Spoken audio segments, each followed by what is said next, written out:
Hello friends, ఈ సెషన్లో మనము ఎకనామీ సర్వే చాప్టర్ 4 అండి. So very famous external sector అని చెప్పేసి డిస్కస్ చేద్దాం. సో ఎక్స్టర్నల్ సెక్టర్ విదేశీ రంగం అని చెప్పేసి very famous topic. TGPSC group 3 చూస్తే 2 క్వశ్చన్స్ వచ్చినాయి. 2 క్వశ్చన్స్ మనము డిస్కస్ చేసినాం. ఈ విదేశీ వాణిజ్యం ఓవరాల్గా చూస్తే అవరోహణ క్రమంలో ర్యాంకింగ్ అని చెప్పేసి ఇవ్వడం జరిగింది, కంట్రీలేది మనం డిస్కస్ చేసినాం. సెకండ్ది ఈ ఎక్స్టర్నల్ డెప్ట్ విషయంలో రకాలని చెప్పేసి ఇవ్వడం జరిగింది. మనము ఈ బ్యాలెన్స్ ఆఫ్ పేమెంట్ అని చెప్పేసి టేబుల్ ఫార్మాట్లో డిస్కస్ చేసినాము. క్యాపిటల్ అకౌంట్ కిందికి వస్తుంది. సో సావరిన్ డెప్ట్ ఉంటుంది, ఎక్స్టర్నల్ కమర్షియల్ బారోయింగ్ అని చెప్పేసి ప్రైవేట్ రంగం వాళ్ళు తీసుకుంటారు. అది మనం డిస్కస్ చేసినాం 2 క్వశ్చన్స్ కూడా. మీరు టీజీపీఎస్సీ ట్రెండ్ చూస్తే ఒక రిపోర్ట్ తీసుకున్నప్పుడు ఆ రిపోర్ట్లో 4 నుంచి 5 అంశాలు వచ్చినాయి మనకి. గ్రూప్ 3 పేపర్ ఏమో దీన్ని నెగ్లెన్స్ చేసింది. సో ఈసారి గ్రూప్ 2 లోపల నాకు తెలిసి విదేశీ వాణిజ్యం విషయంలో 4 to 5 క్వశ్చన్స్ రావచ్చండి. ఎక్స్పోర్ట్స్ లేదా ఇంపోర్ట్స్ ర్యాంకింగ్ అడగవచ్చు. తెలంగాణ లోపల ఎక్స్పోర్ట్స్ జిల్లాల వారీగా ఇవ్వచ్చు. సో కాబట్టి ఇది డెప్త్గా అవసరము. అయితే మనకు సోర్స్ ఏంటి అంటే మన సిలబస్ ఉంది కదా, సిలబస్లో ఉన్న అంశాలనే సర్వేకి మనం లింకప్ చేసుకుంటాం. అయితే సర్వే 2023 and 24 సోర్స్ మనకి. అయితే ఈ సోర్స్ సరిపోవడం లేదండి. మీరు బాగా గమనిస్తే సర్వే గిట్ట నేను ఆల్రెడీ ఎగ్జాక్ట్గా ఈ చాప్టర్ మాత్రమే పోస్ట్ చేసిన, సర్వే మొత్తం పోస్ట్ చేయకుండా సర్వే లోపల ఉన్న ఈ చాప్టర్ నెంబర్ 4 అని చెప్పేసి మన పీడిఎఫ్ ఫైల్ పెట్టేసిన. ఎగ్జాక్ట్ గవర్నమెంట్ ఫైల్ అది. సర్వే పుస్తకంలో ఉన్న చాప్టర్ నెంబర్ 4 అని చెప్పేసి దాన్ని కట్ చేసి పెట్టేసిన. మీరు చూస్తే ఎక్స్పోర్ట్స్ ఏ కంట్రీకి ఎక్కువ, ఇంపోర్ట్స్ ఏ కంట్రీకి ఎక్కువ, ఎఫ్డిఐ ఏ కంట్రీకి ఎక్కువ అని చెప్పేసి ఈసారి ఇవ్వలేదు. సర్వే మనకి ఎన్నికల దృష్ట్యా లేట్ వచ్చింది. సో వాళ్ళు ఇవ్వలేదు ఈసారి వాళ్ళు ఎక్స్పోర్ట్స్ చూస్తే గిట్ట కొన్ని ఉత్పత్తుల యొక్క సక్సెస్ స్టోరీ అని చెప్పేసి ఇవ్వడం జరిగింది. కొన్నిటికి మాత్రం ఇవ్వడం జరిగింది. సో ఏ రాష్ట్రం నుంచి ఎక్కువ అట్లా ఇవ్వలేదు. అంటే మనకు కొన్ని గ్యాప్స్ కనిపిస్తున్నాయి. కొన్ని గ్యాప్స్ ఉన్నాయి. ఈ గ్యాప్స్ మనం ఫుల్ఫిల్ చేసుకోవాలంటే సోర్స్ అంటే మళ్ళీ గవర్నమెంట్ సైట్స్ తీసుకోవాలి. ఈ ఎక్స్పోర్ట్స్ కావచ్చు లేదా ఇంపోర్ట్స్ కావచ్చు, దీనికోసం అని చెప్పేసి మనం కంప్లీట్గా సోర్స్ ఏంటి అంటే direct general of foreign trade అని చెప్పేసి ministry of commerce and industry కింద పనిచేస్తుంది.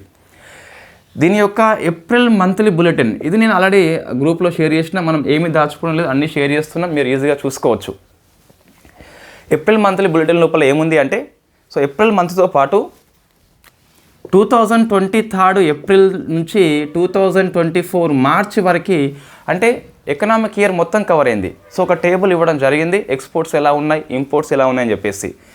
సర్వే కంటే ఈ రిపోర్ట్ చాలా మంచిగా ఉంది, మన ఎగ్జామ్ పాయింట్ ఆఫ్ వ్యూలో ఉంది. అంటే ఎక్స్పోర్ట్స్ ఏ కంట్రీకి ఎక్కువ, ఇంపోర్ట్స్ ఏ కంట్రీ నుంచి ఎక్కువ, ఎక్స్పోర్ట్స్ ఏపీ లోపల ఏ డిస్ట్రిక్ట్ ఎక్కువ, ఎక్స్పోర్ట్స్ తెలంగాణ లోపల ఏ డిస్ట్రిక్ట్ ఎక్కువ, లేదా ఏ స్టేట్స్ ఎక్కువ అని చెప్పేసి చాలా ఎక్సలెంట్ ఇవ్వడం జరిగింది. సో ఇది మనం సోర్స్ తీసుకుంటున్నాము ఎక్స్పోర్ట్స్ ఇంపోర్ట్స్కి. నెక్స్ట్ ఈ ఎఫ్డిఐ విషయంలో సర్వే లోపల ఇచ్చిందేమో వేరే ఉంది మనకు. 2 రకాల వాళ్ళ ఎఫ్డిఐ డివైడ్ చేసిండు. ఇది విభజన ఇంతకుముందు లేదు మనకు. ఫిజికల్ ఎఫ్డిఐ అని చెప్పేసి ఉన్నది, డిజిటల్ ఎఫ్డిఐ అని చెప్పేసి ఉన్నది. ఇంతకుముందు లేదు మనకు. మనం డిస్కస్ చేద్దాం ఎఫ్డిఐలో కొత్త రకం ఏంటని చెప్పేసి. ఇక్కడ వాళ్ళు 3 రకాలు ఇవ్వడం జరిగిందండి. ఎఫ్డిఐ గ్రాస్ ఇన్ఫ్లో అని చెప్పేసి మొత్తం ఎంత వచ్చింది ఇచ్చిండు. నెట్ ఎఫ్డిఐ అని చెప్పేసి ఇచ్చిండు, అంటే కొంత ఎఫ్డిఐ బయటకు పోవచ్చు డిస్ఇన్వెస్ట్మెంట్ చేసుకునే వాళ్ళు. ఎఫ్డిఐ ఈక్విటీ ఇన్ఫ్లో అని చెప్పేసి కొత్తది ఇచ్చిండు. ఎఫ్డిఐ ఈక్విటీ ఇన్ఫ్లో మనం డిస్కస్ చేద్దాం. ఎఫ్డిఐ గ్రాస్ ఇన్ఫ్లో ఏంటి, ఈక్విటీ ఇన్ఫ్లో ఏంటి, నెట్ ఎఫ్డిఐ ఏంటి. ర్యాంకింగ్ అని చెప్పేసి చూస్తే మనకి కొద్దిగా తేడా ఉంది. ఎక్స్పోర్ట్స్ ఇంపోర్ట్స్ కూడా మనకు కొంచెం తేడా ఉంది. మన ఎకనామీ అప్డేట్స్ నోట్స్ ఉంది కదా, అదే నోట్స్ నేను కొంచెం రివైజ్ చేసి ఇవ్వడం జరుగుతుంది. సేమ్ నోట్స్ మనకి కొంచెం గ్యాప్స్ ఉన్నాయి నోట్స్ లోపల కూడా. అంటే మనకి సర్వే లోపల డాటా రానప్పుడు మనము లాస్ట్ సర్వే తీసుకున్నాము డాటా అంతకుముందు, బిఫోర్ ఎగ్జామ్కి. బట్ ఇప్పుడు డీజీఎఫ్టీ రిపోర్ట్ లోపల మనకి ఎకనామిక్ ఇయర్ సరిపోయిన సమాచారం ఉంది కాబట్టి అది తీసుకుంటున్నాం. ఓన్లీ 2 చేంజెస్ ఉన్నాయి ఎకనామిక్ అప్డేట్స్ నోట్స్ లోపల, మనం డిస్కస్ చేద్దాం. రైట్. ఫస్ట్ సర్వే మనకు చూస్తే ఇది చాప్టర్ ఏంటి మనకి, ఫారెన్ ట్రేడ్ విదేశీ వాణిజ్యం అని చెప్పేసి. ప్రపంచంలో 2 రకాల కంట్రీస్ ఉంటాయి. ఒకటేమో ఓపెన్ ఎకనామీ, ఇది వెరీ బేసిక్ కావచ్చు కానీ మన సర్వే లోపల ప్రశ్న వచ్చింది ఇంతకుముందు. సెకండ్ ఇదేమో క్లోజ్డ్ ఎకనామీ అండి, క్లోజ్డ్ ఎకనామీ అని చెప్పేసి పిలుస్తాం. మీకు సర్వే లోపల కనిపిస్తుంది ఇది. అయితే సో ఓపెన్ ఎకనామీ అంటే మనకు సో విదేశీ వాణిజ్యం కలిగి ఉంటాము, అంటే కార్మికులు చలనశీలత కలిగి ఉంటారు, ఫ్రీగా మూవ్ అవుతారు వేరే కంట్రీస్ మరో కంట్రీకి. ఎఫ్డిఐలు వస్తాయి స్టాక్ మార్కెట్లోకి, ఈక్విటీ మార్కెట్లోకి వస్తాయి ఎఫ్డిఐలు. ఇది ఓపెన్ ఎకనామీ. సో క్లోజ్ అంటే ఎవరిని రానియరు వీళ్ళు. ప్రజెంట్ క్లోజ్డ్ ఎకనామీ చాలా తక్కువ కంట్రీస్ ఉంటాయి. అయితే ఓపెన్ ఎకనామీ ఎంత ఫ్రీగా రాణిస్తుంది, ఎంత ఫ్రీగా పోనిస్తుంది అనే దాన్ని బట్టి మనకి సో సర్వే లోపల ట్రేడ్ ఓపెన్నెస్ ఇండికేటర్ అని చెప్పేసి ఒకటి కొత్త ఇవ్వడం జరిగింది. So trade openness indicator, English medium వల్ల కూడా ఇబ్బంది ఏమి ఉండదు, సో ఈజీగా అర్థమవుతుంది. ఇది ఓపెన్ ఎకనామీ ఎలా ఇస్తుంది ఒక దేశాన్ని బట్టి ట్రేడ్ ఓపెన్నెస్ ఇండికేటర్ అని చెప్పేసి ఇస్తారు. సో భారతదేశం లోపల విదేశీ వాణిజ్యాన్ని మనము సులభతరం చేస్తున్నాము, ఈజీ చేస్తున్నాం, ఎఫ్డిఐకి అనుమతిస్తున్నాము, ఫారెన్ ట్రేడ్ పాలసీ ద్వారా మనం ఎక్స్పోర్ట్స్ని పెంచుకుంటున్నాము.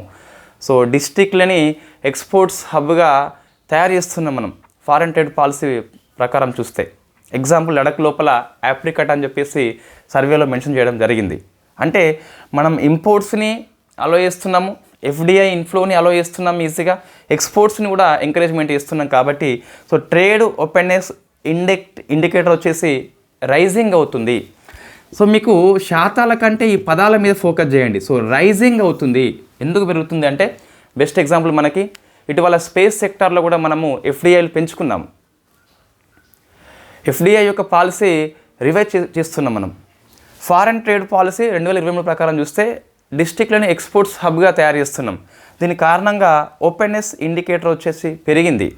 సో అంతకుముందు 2005 ఫైనాన్షియల్ ఇయర్లో 37.5 ఉన్నట్లయితే 24 ఫైనాన్షియల్ ఇయర్లో చూస్తే 45.9 ఉన్నదండి.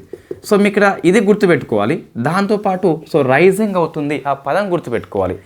గణాంకాలు మర్చిపోండి కానీ సో మీరు బాగా ఫోకస్ చేయండి. గణాంకాలే ఇవ్వలేదు టీజీపీఎస్ గ్రూప్ 3 లోపల, గణాంకాల ఆధారంగా సమాచారం ఇచ్చాడు. సో మీరు 45.9 అని చెప్పేసి గుర్తుపెట్టుకుంటూనే రైజింగ్ అయింది. అంతకుముందు ఎంత ఉంది మర్చిపోండి. ఈ 2005 డాటా ఇదేమో 2024 డాటా చూస్తే సో పెరుగుతుంది. కారణం ఏంటి, మనకి సర్వే లోపల 2 కారణాలు వచ్చినాయి. ఒకటి ఎఫ్డిఐ ఇన్ఫ్లో మనం సలతరం చేస్తున్నాం, ఈజీగా వస్తుంది.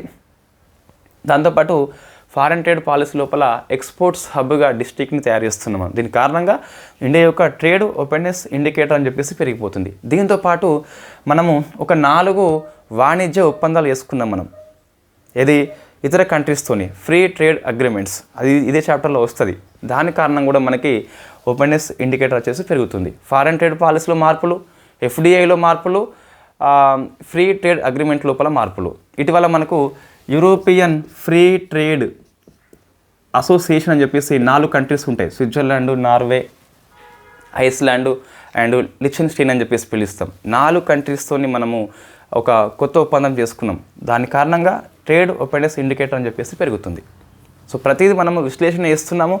దీన్ని పట్టుకోవాలి, ఈ గణాంకాల కంటే దీన్ని పట్టుకోవాలి, ఎందుకు పెరిగింది అని చెప్పేసి మనం చూసుకోవాలి. నోట్స్లో అంతా లేదండి, ఇదంతా నేను రాయలేదు. జనరల్గా అంతా సొల్లు అయిపోతుంది, రాస్తే ఎక్కువ పేపర్లో అయిపోతుంది. ఇది కారణం అండి. నెక్స్ట్ చూస్తే ఐ ప్రామిస్, మీరు కనుక ఈ చాప్టర్ని కరెక్ట్ చేస్తే గ్రూప్ 2లో ఎన్ని క్వశ్చన్స్ వచ్చినప్పటికీ అన్ని క్వశ్చన్స్కి మీరు ఆన్సర్ చేయగలుగుతారు కంపల్సరీ. ఇది క్లోజ్డ్ ఎకనామీ మనకి కాదు కాబట్టి పెద్దగా అవసరం లేదు. నెక్స్ట్ మరి what is the openness indicator అంటే చెప్పినా ఆల్రెడీ మనకు ఎక్స్పోర్ట్స్, ఇంపోర్ట్స్, గూడ్స్ కావచ్చు లేకుంటే సర్వీస్ కావచ్చు, ఆ మొత్తాన్ని నామినల్ జీడిపిలో చెప్పడమే ట్రేడ్ ఓపెన్నెస్ ఇండికేటర్ అని చెప్పేసి పిలుస్తామట. వాడు సర్వే పుస్తకం లోపల ఇక్కడ ఇది పదం ఉన్నప్పుడు 6 నెంబర్ అని చెప్పేసి ఇచ్చి 6 నెంబర్లో కింద మ్యాటర్ ఇస్తాడు. What is the trade openness indicator అంటే గూడ్స్ అండ్ సర్వీసెస్ యొక్క ఇంపోర్ట్స్, ఎక్స్పోర్ట్స్ మొత్తాన్ని నామినల్ జీడిపిలో శాతంగా చెప్పడమే ఓపెన్నెస్ ఇండికేటర్గా మనం పిలుస్తామట. సో మనకి పెరుగుతుంది కాబట్టి విదేశీ వాణిజ్యం మనము ఇంప్రూవ్ అని చెప్పేసి గమనించాలన్నట సర్వే ప్రకారం చూస్తే. సో నెక్స్ట్ చూస్తే ఇది what is the balance of payment. So మనం ఒకసారి టేబుల్ వేసుకుంటే మరొకసారి ఈజీగా అర్థమవుతుంది. సో మన టైం కూడా సేఫ్ అవుతుంది టేబుల్ ముందు వేసి ఎక్స్ప్లెయిన్ చేస్తే.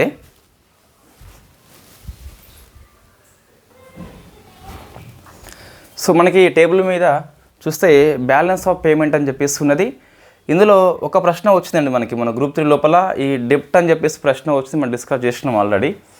సో ఫస్ట్ చూస్తే బ్యాలెన్స్ ఆఫ్ పేమెంట్ చూస్తే 2 అకౌంట్స్ ఉంటాయి, current account and capital account అని చెప్పేసి పిలుస్తాం. So what is the balance of payment అంటే ఒక నిర్దిష్ట సమయం లోపల జనరల్లీ 1 ఇయర్ అండి. సో ఒక రెసిడెంట్ ఆఫ్ ఇండియా ఒక నాన్ రెసిడెంట్ ఆఫ్ ఇండియా మధ్య జరిగే ఎకనామిక్ ట్రాన్సాక్షన్స్ ఏవైతే ఉన్నాయో దాన్ని మొత్తాన్ని మనము బ్యాలెన్స్ ఆఫ్ పేమెంట్గా పిలుస్తాం. దీన్ని జనరల్గా ఒక అకౌంట్ బుక్ అండి. ఇది మన బడ్జెట్లో రిసిప్ట్ అండ్ వ్యయం ఎలా ఉంటుందో అదేవిధంగా బ్యాలెన్స్ ఆఫ్ పేమెంట్ విషయంలో సేమ్ కనిపిస్తుంది. ఒక నిర్దిష్ట సమయం లోపల ఇక్కడ 1 ఇయర్ అని చెప్పేసి చూసుకోవాలి. ఒక రెసిడెంట్ ఆఫ్ ఇండియా ఒక నాన్ రెసిడెంట్ ఆఫ్ ఇండియా మధ్య జరిగే ఎక్స్టర్నల్ ఈ ట్రాన్సాక్షన్స్ ఏవైతే ఉన్నాయో దాని యొక్క చిట్టిని మనము బ్యాలెన్స్ ఆఫ్ పేమెంట్గా పిలుస్తాం. రైట్, ఇప్పుడు ఇందులో 2 రకాలు ఉంటున్నాయి, current account and capital account అని చెప్పేసి పిలుస్తాం. సో కరెంట్ అకౌంట్ అనేది చూస్తే ఫస్ట్ ఇది బేసిక్స్ అండి.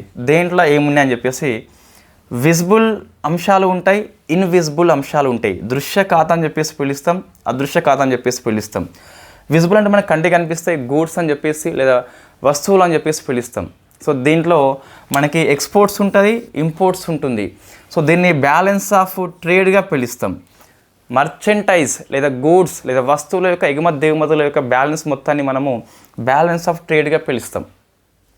ఇది దాదాపుగా ఎప్పుడు మనకి మైనస్లో ఉండిపోతుంది. సో దిగుమతులు మనం ఎక్కువ చేసుకుంటాం కాబట్టి మైనస్లో ఉండిపోతుంది. నెక్స్ట్ ఇన్విజిబుల్ అని చెప్పేసి ఉన్నది.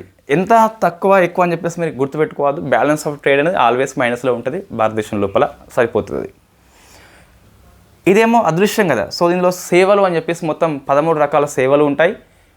సో మనకి ఆ లిస్ట్ అనేది ఇక్కడ అవసరం లేదు. సెకండ్ది ట్రాన్స్ఫర్స్, థర్డ్ది ఇన్కమ్ అండి. సో ట్రాన్స్ఫర్స్ విషయంలో అంటే మనం ఏం ట్రాన్స్ఫర్ చేస్తామంటే వాళ్ళు విదేశీ వాళ్ళు మనకి సో గిఫ్ట్ ఇవ్వచ్చు, డొనేషన్స్ ఇవ్వచ్చు, లేకుంటే రెమిటెన్సెస్ ఇవ్వచ్చు.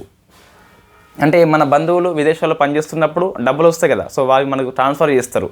అదే మనకి రెమిటెన్స్గా పిలుస్తాం. ప్రపంచంలో అత్యధిక రెమిటెన్స్ గ్రహీత ఇండియా అని చెప్పిస్తున్నది. వెరీ వెరీ ఫేమస్ క్వశ్చన్ అది. ఇన్కమ్ మనకి ఇంట్రెస్ట్ వస్తుంది, ప్రాఫిట్ కూడా వస్తుంది. మనం లోన్స్ ఇస్తాం కదా, సో అట్లా మనకి వస్తుంది. ఇది సో క్యాపిటల్ అకౌంట్ కిందకి వస్తుంది. అంటే ఇప్పుడు సో మనం ఇంట్రెస్ట్ కూడా మనం చెల్లిస్తాం కొన్నిసార్లు. డెబ్ట్ రుణం తీసుకుంటే క్యాపిటల్ అకౌంట్ అయితే ఆ రుణం మీద చెల్లించే వడ్డీ వచ్చేసి మనకి ఈ కరెంట్ అకౌంట్ కిందకి వస్తుంది. మళ్ళీ అలా కన్ఫ్యూజ్ కావద్దు. సో భారతదేశంలో ఈ ఇన్విజిబుల్ అకౌంట్ అనేది ఆల్వేస్ అనేది పాజిటివ్ ఉంటుంది. ఇది ఒక ఐడియా ఉండాలి మనకు. విజిబుల్ ఆల్వేస్ మైనస్ అయితే ఇన్విజిబుల్ వచ్చేసి ఆల్వేస్ ప్లస్ ఉంటుంది. కారణం ఏంటి అంటే సర్వీస్ మనం ఎక్కువ ఎక్స్పోర్ట్ చేస్తాం, దాంతోపాటు రెమిటెన్సెస్ తీసుకుంటాము. సో మనకి క్యాడ్ అని చెప్పేసి 2023 ఫైనాన్షియల్ ఇయర్లో 2% ఉన్నట్లయితే ఇప్పుడేమో 0.7కి తగ్గిందండి. ఇది గమనించాలి మనము. సో కరెంట్ అకౌంట్ యొక్క డెఫిసిట్ చూస్తే ఎస్ మనం డెఫిసిట్లో ఉన్నాం. ప్రజెంట్ ఎంత 0.7 అని చెప్పేసి $23.2 బిలియన్ అని చెప్పేసి లోటు ఉన్నది కరెంట్ అకౌంట్ లోపల. అయినప్పటికీ గతంతో పోలిస్తే మనకి కరెంట్ అకౌంట్ డెఫిసిట్ తగ్గిపోతుంది. కారణం ఏంటని చెప్పేసి ప్రశ్న వస్తుంది. ఇక్కడ మనకు సర్వీస్ ఎక్స్పోర్ట్స్ పెరిగినాయి, రెమిటెన్సెస్లో బీభత్సమైన పెరుగుదల సంభవించింది. దీంతోపాటు బ్యాలెన్స్ ఆఫ్ ట్రేడ్ లోపల మనము ఇంపోర్ట్స్ అనేవి మైనస్లో ఉన్నప్పటికీ తగ్గించుకున్నాం గత ఇయర్తో పోలిస్తే. 3 కారణాలు సర్వేలు ఇవ్వడం జరిగింది. సో ఇక్కడ వస్తువుల యొక్క దిగుమతులు తగ్గినాయి, నియంత్రణ మనం పెట్టుకున్నాము, ఏవి చేసుకోవాలో సెలెక్ట్ చేసుకున్నాము, అది ఒక పాయింట్. సర్వీసులో ఎగుమతులు ఒకటి, రెమిటెన్సెస్ కూడా మనకు కారణం అవుతుంది. కరెంట్ అకౌంట్ డెఫిసిట్ తగ్గడానికి కారణం ఏంటి అంటే 3 కారణాలు. వస్తువుల యొక్క దిగుమతి తగ్గించుకున్నాము, ఎస్ లోటు ఉన్నప్పుడు తగ్గించుకున్నాము. సెకండ్ది సర్వీసుల యొక్క ఎగుమతులు అని చెప్పేసి పిలుస్తాం. థర్డ్ది ఇది రెమిటెన్స్ వల్ల కూడా మనకి ఇది కంట్రోల్లో ఉన్నది. సో ఎంత ఉండొచ్చు అంటే రంగరాజన్ కమిటీ సిఫార్సు మేరకి 2% ఉండొచ్చు. మనకి 0.7 కాబట్టి మనం విజయవంతంగా అంటే మనకి సుమారుగా ఇది 23 అని చెప్పేసి మనం 20 అని చెప్పేసి గుర్తుపెట్టుకోవచ్చు, ఎటువంటి ఇబ్బంది లేదు. సో 23 అని చెప్పేసి ఒకసారి చూసుకోండి. కరెంట్ అకౌంట్ డెఫిసిట్ ఎంత ఉంది? 23.2. రైట్. నెక్స్ట్ క్యాపిటల్ అకౌంట్ అండి. ఇదేమో సో ఫారెన్ ఇన్వెస్ట్మెంట్ అని చెప్పేసి పిలుస్తాం. ఇక్కడ ఎఫ్డిఐ వస్తుంది అండ్ ఎఫ్పిఐ కూడా వస్తుంది. So foreign direct investment and foreign portfolio investment. అంటే సో మనకి ఇన్ఫ్యాక్ట్ ఎఫ్పిఐ అనేది స్టాక్ మార్కెట్లో లిస్ట్ అయి ఉండాలి కంపల్సరీ. మనం షేర్స్ పెడతాం కదా. సో ఈ ఎఫ్డిఐ వచ్చేసి లిస్ట్ కంపల్సరీ ఏం కాదు. 10% కంటే తక్కువ ఉన్నట్లయితే ఎఫ్పిఐ అని చెప్పేసి పిలుస్తాం. లిస్టెడ్ కంపెనీ లోపల 10 కంటే ఎక్కువ ఉంటే ఎఫ్డిఐ అని చెప్పేసి పిలుస్తాం. ఒకసారి ఎఫ్డిఐ అయితే ఆల్వేస్ ఎఫ్డిఐగా ఉండిపోతుంది. ఒకసారి ఎఫ్డిఐగా వచ్చింది, 10%తోనే వచ్చింది, డిస్ఇన్వెస్ట్మెంట్ చేసుకుంది, అది డిఫరెంట్ కారణాల వల్ల ఒక 3కి తగ్గింది అనుకోండి, అది ఎఫ్పిఐగా మారదు, ఎఫ్డిఐగానే ఉండిపోతుంది. వన్స్ ఎఫ్డిఐ ఆల్వేస్ ఎఫ్డిఐ, ఈ వర్డ్ పట్టుకోవాలి. ఇంకోటి అన్లిస్టెడ్ కంపెనీ లోపల 3% పెట్టినప్పటికీ అది ఎఫ్పిఐ కాదు, ఎఫ్డిఐగా మారుతుంది. ఎందుకు అంటే నేను చెప్తున్నా కదా. సో ఎఫ్పిఐ అనేది స్టాక్ మార్కెట్ లిస్ట్ అయి ఉండాలి కంపల్సరీ. మనం ఇన్వెస్ట్మెంట్ చేయాలి అంటే లిస్టెడ్ కంపెనీలో మాత్రమే 10% వచ్చేసి వర్తిస్తుంది, కానీ అన్లిస్టెడ్ కంపెనీ లోపల ఎఫ్డిఐ మాత్రమే ఉంటుంది, ఎఫ్పిఐ అయితే ఉండదు. 10% దిగువ ఉన్నప్పటికీ అన్లిస్టెడ్ కంపెనీ లోపల ఎఫ్డిఐని చెప్తాము, ఎఫ్పిఐగా చెప్పము. లిస్టెడ్ కంపెనీలో మాత్రమే 10% కంటే తక్కువ ఉంటే ఎఫ్పిఐ, ఎక్కువ ఉంటే ఎఫ్డిఐ అని చెప్పేసి పిలుస్తాం. వన్స్ ఎఫ్డిఐ ఆల్వేస్ ఎఫ్డిఐ అని చెప్పేసి గుర్తుపెట్టుకోవాలి. మనకి ఎఫ్డిఐ వేరే చాప్టర్ ఉంది, అక్కడ డిస్కస్ చేద్దాం. డెప్ట్ అండి, ఇది 2 రకాలు మనకి. సో సావరిన్ డెప్ట్ అని చెప్పేసి పిలుస్తాం. సావరిన్ డెప్ట్ అంటే మనం డిస్కస్ చేసినాము, ఒకసారి మీరు కావాలంటే ఎకనామీ అప్డేట్స్ లోపల ఇక్కడికి పోండి. మనకు సో దేశాలు రుణం తీసుకుంటాయి, ప్రభుత్వం రుణం తీసుకుంటుంది. ఇక్కడ మనకు ఇది బయలాటరల్ అని చెప్పేసి ఉంటుంది, ద్వైపాక్షికం ఉంటుంది. మల్టీలాటరల్ అంటే మనకి సో ఐఎంఎఫ్ లేదా ఐబిఆర్డి లాంటి ప్రపంచ బ్యాంకులు, ఏడిబి లాంటి బ్యాంకులు రుణం ఇస్తాయి. సో మల్టీలాటరల్ డెప్ట్ ఉంటుంది, బయలాటరల్ డెప్ట్ కూడా ఉంటుంది. సెకండ్ ఇది మనకు సో ఎక్స్టర్నల్ కమర్షియల్ బారోయింగ్ అని చెప్పేసి ప్రైవేట్ సంస్థలు తీసుకుంటాయి. ఎక్స్టర్నల్ కమర్షియల్ బారోయింగ్ అని చెప్పేసి పిలుస్తాం. సో ఇవి మీకు ఆల్రెడీ మనం డిస్కస్ చేసినాం, ఎగ్జామ్లో వచ్చింది కూడా, రైట్. అయితే మన ఎక్స్టర్నల్ డెప్ట్ విషయంలో కొంచెం డెప్త్ ఇక్కడ అవసరం, మన సర్వే లోపల స్పెషల్గా ఇవ్వడం జరిగింది. నెక్స్ట్ బ్యాంక్ డిపాజిట్స్ అండి, అంటే ఎన్ఆర్ఎల్ మన బ్యాంక్ లోపల డిపాజిట్ చేస్తారు కదా, దాని పేరు సో ఫారెన్ కరెన్సీ ఎన్ఆర్ఐ అని చెప్పేసి పిలుస్తాం. సో ఎఫ్సిఎన్ఆర్గా పిలుస్తాం. వాళ్ళు సో అది కూడా మనకి ఇది క్యాపిటల్ కిందకే వస్తుంది, ఇన్ఫ్యాక్ట్ అది కూడా డెప్ట్ కిందకే వస్తుంది.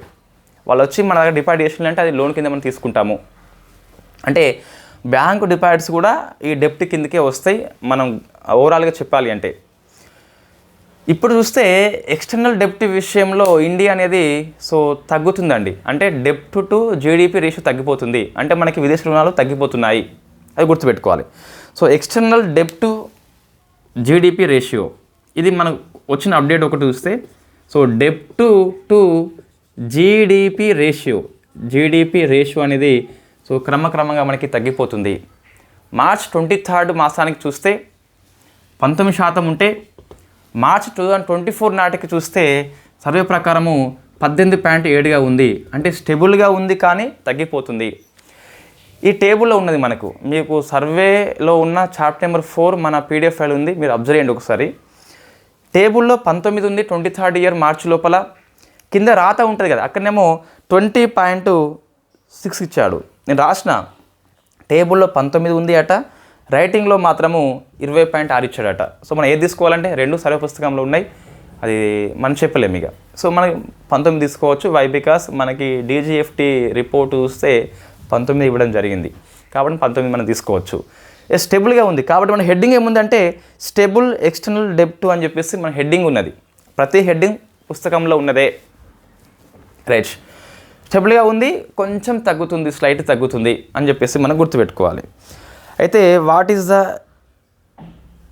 సో ఎందుకు తగ్గుతుందని చెప్పేసి చూస్తే మన భారతదేశం మేక్ ఇన్ ఇండియాలో భాగంగా ఎక్కువ కృషి చేస్తుందట, కాబట్టి సో మనకి ఈ బయట వస్తువులు కొనుక్కునే అవసరం వస్తలేదు కాబట్టి డెప్ట్ ఎక్కువ తీసుకోవట్లేదట, అది ఇచ్చిన కారణం మనకి, రైట్. అయితే మరి ఈ డెప్ట్ విషయంలో అవరోహణ క్రమం ఏంటి అంటే చూస్తే సావర్నిటీ డెప్ట్ కంటే ప్రభుత్వ రంగ రుణం కంటే సో ప్రైవేట్ రంగంలో ఉన్నటువంటి ఈసీబీ ఎక్కువ ఉంది మనకు. సో ఎక్స్టర్నల్ కమర్షియల్ బారింగ్ వచ్చేసి సో ఫస్ట్ ప్లేస్ ఆక్రమిస్తుందండి. ఇది ఫస్ట్ ప్లేస్ మనం గుర్తుపెట్టుకోవాలి కంపల్సరీ. సో అంటే ఇప్పుడు ఇది ఈసీబీ అని చెప్పేసి ఉంది కదా. సెకండ్ వచ్చేసి ఎన్ఆర్ఐ డిపాజిట్స్ అండి. సో ఇది మనకు సెకండ్ వచ్చేసి ఎన్ఆర్ఐ డిపాజిట్. కన్ఫ్యూజ్ ఇక్కడ ఏం లేదు. సో మనకి విదేశీ రుణం చూస్తే ఎక్కువగా ఈసీబీ రూపంలో వస్తుంది, సెకండ్ వచ్చేసి ఎన్ఆర్ఐ రూపంలో వస్తుంది మనకి. ఇది మనం కంపల్సరీ గుర్తుపెట్టుకోవాల్సిందే. అయితే సో నెక్స్ట్ ఇంకొకటి ఏంటంటే ఈ విదేశీ రుణం లోపల ప్రశ్న వస్తుందండి. ఎట్లా వస్తుందంటే లాజిక్గా విదేశీ రుణాలు కేవలము డాలర్లో మాత్రమే ఉన్నాయని చెప్పేసి వస్తుంది. So this is a question అండి. మనం క్వశ్చన్స్ అన్ని లాస్ట్లో డిస్కస్ చేద్దాం, ప్రీవియస్ ఇయర్ క్వశ్చన్స్ అన్నీ. ఇది యూపీఎస్ క్వశ్చన్ చూస్తే మనకి ఒకటి, సో విదేశీ రుణాలు అన్నీ కూడా డాలర్స్లో మాత్రమే ఉన్నాయట, ఒక ఆప్షన్. సెకండ్ది విదేశీ రుణాల్లో మనకి అగ్రభాగము ప్రభుత్వ రంగ రుణం అని చెప్పేసి ఉన్నది. సో ఇవి రెండు తప్పే మనకి ఆన్సర్స్ చూస్తే, రెండు తప్పే. సో ఫస్ట్ చూస్తే ఏంటి అంటే విదేశీ డెప్ట్ అనేది డాలర్సే కాదు మనకి, సో డిఫరెంట్ కరెన్సీలో ఉంటుంది. ఎన్ కరెన్సీ అని చెప్పేసి, యూరో అని చెప్పేసి, పౌండ్ అని చెప్పేసి ఉంటుంది. ఫస్ట్ ప్లేస్ చూస్తే ఎస్ డాలర్స్ అండి. సెకండ్ ప్లేసు ఇండియన్ రూపీ అండి. So this is a very logic question. So మీరు సర్వే పుస్తకంలో ఉన్నది మనకు. సెకండ్ వచ్చేసి ఇండియన్ రూపీ అని చెప్పేసి ఉన్నది. అంటే మనము అతను ఎఫ్పిఐ అని చెప్పేసి పెట్టుబడి పెడతాడు, ఒక విదేశీ ఇన్వెస్టర్స్. వాడు మన రూపాయి లోపల రుణం ఇస్తే ఇవ్వచ్చు, అటువంటి మన సెకండ్ ప్లేస్లో ఉన్నదట. మన ఇండియాకి వచ్చిన మదుపుదారులు ఏవైతే ఉన్నారో వాళ్ళు కూడా రుణం మనకి ఇవ్వచ్చు రూపాయి విషయంలో. సో అదే సెకండ్ ర్యాంక్ అని చెప్పేసి పిలుస్తాం. థర్డ్ ర్యాంక్ వచ్చేసి ఎన్ అండి. ఇది కొంచెం గుర్తుపెట్టుకోవాలి కంపల్సరీ. అవరోహణ క్రమంలో చూస్తే భారతదేశం యొక్క డెప్ట్ అనేది ఏ కరెన్సీ రూపంలో ఉన్నది చూస్తే, సో డాలర్సు, ఇండియా రూపీ కూడా, థర్డ్ వచ్చేసి ఎన్ అని చెప్పేసి. అంటే మన వ్యక్తి కానివాడు ఇస్తున్నాడు ఏ రూపాయల్లో అంటే డాలర్స్, రూపీ, ఎన్. ఫోర్త్ది ఎస్డిఆర్ అంటే మనకి ఐఎంఎఫ్ యొక్క రుణం అని చెప్పేసి చెప్పొచ్చు. అట్లా మనకు ఫిఫ్త్ చూస్తే ఇంకా డెప్త్గా పోతే యూరో అని చెప్పేసి ఉన్నది, యూరో అని చెప్పేసి ఉన్నది. సో ఇది మనకు కరెన్సీల వారీగా అవరోహణ క్రమంలో విదేశీ రుణం అని చెప్పేసి. నెక్స్ట్ ఎవరు ఎక్కువ అని చెప్పేసి చూస్తే ఈసీబీ ఎక్కువ తీసుకుంటుంది సావరెన్ డెప్ట్ కంటే, అదొకటి. సో మొత్తం మనకి డాలర్స్ రూపంలో లేదని చెప్పేసి గుర్తుపెట్టుకోవాలి. ఇది బేసిక్స్ అండి.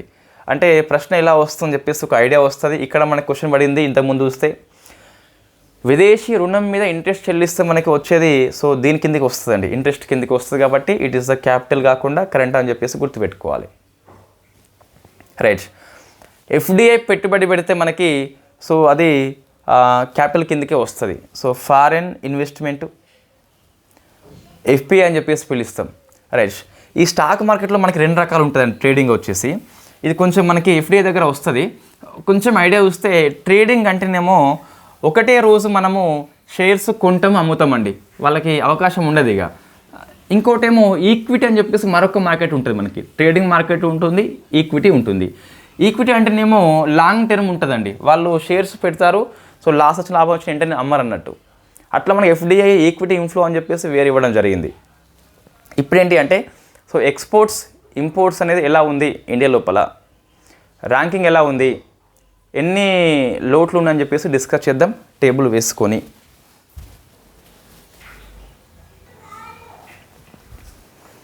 సో ఇది మనకి ఎక్స్పోర్ట్స్ ఇంపోర్ట్స్ విషయంలో ఇండియా ఫైనాన్షియల్ ఇయర్ 24 లోపంలో ఎలా ఉందని చెప్పేసి డిస్కస్ చేయాలి. ఇక్కడ చూస్తే ఇంకొక పాయింట్ ఒకటి డెప్త్గా వస్తుందండి. బ్యాలెన్స్ ఆఫ్ ట్రేడ్ మీన్స్ మనకి కేవలం విజిబుల్ ఉంది కదా, సో గూడ్స్లో ఎక్స్పోర్ట్స్ ఇంపోర్ట్స్ మధ్య తేడా కదా. బ్యాలెన్స్ ఆఫ్ పేమెంట్ అంటే మనకి విజిబుల్ వస్తుంది, ఇన్విజిబుల్ వస్తుంది. సో కాబట్టి బ్యాలెన్స్ ఆఫ్ ట్రేడ్ కంటే బ్యాలెన్స్ ఆఫ్ పేమెంటే మంచి దృక్పథాన్ని కలిగి ఉంటుంది, బ్రాడ్ కాన్సెప్ట్ కలిగి ఉంటుంది. నెక్స్ట్ ట్విన్ డిఫిసిటీ అంటే రెండు లోట్లు అంటే ఏంటి అంటే, సో కరెంట్ అకౌంట్ డిఫిసిటీ డిస్కస్ చేసినాం ఇంతకుముందు. దాంతోపాటు ఫిజికల్ డిఫిసిటీ, రెండు లోట్లు కలిగి ఉంటే ట్విన్ అని చెప్పేసి పిలుస్తాం. జనరల్ మనకి ప్రశ్న వస్తుంది ట్విన్ అనగా ఏంటని చెప్పేసి వస్తుంది. సో క్యాడ్ అండ్ ఎఫ్డి అని చెప్పేసి గుర్తుపెట్టుకోవాలి, అదొకటి మనకి కాన్సెప్ట్ అండి. సో మన క్యాడ్ వచ్చేసి ఏమైంది క్రమంగా తగ్గుతూ ఉంది, కారణం ఏంటని చెప్పేసి మనం డిస్కస్ చేసినాం. సర్వీస్ ఎక్స్పోర్ట్స్ రైజింగ్ అవుతున్నాయి, రెమిటెన్సెస్ చాలా రైజింగ్ అవుతుంది, ఇంపోర్ట్స్ క్రమంగా తగ్గించుకుంటున్నాం. కాబట్టి మన క్యాడ్ వచ్చేసి క్రమంగా సో ఏమవుతుంది తగ్గుతుంది.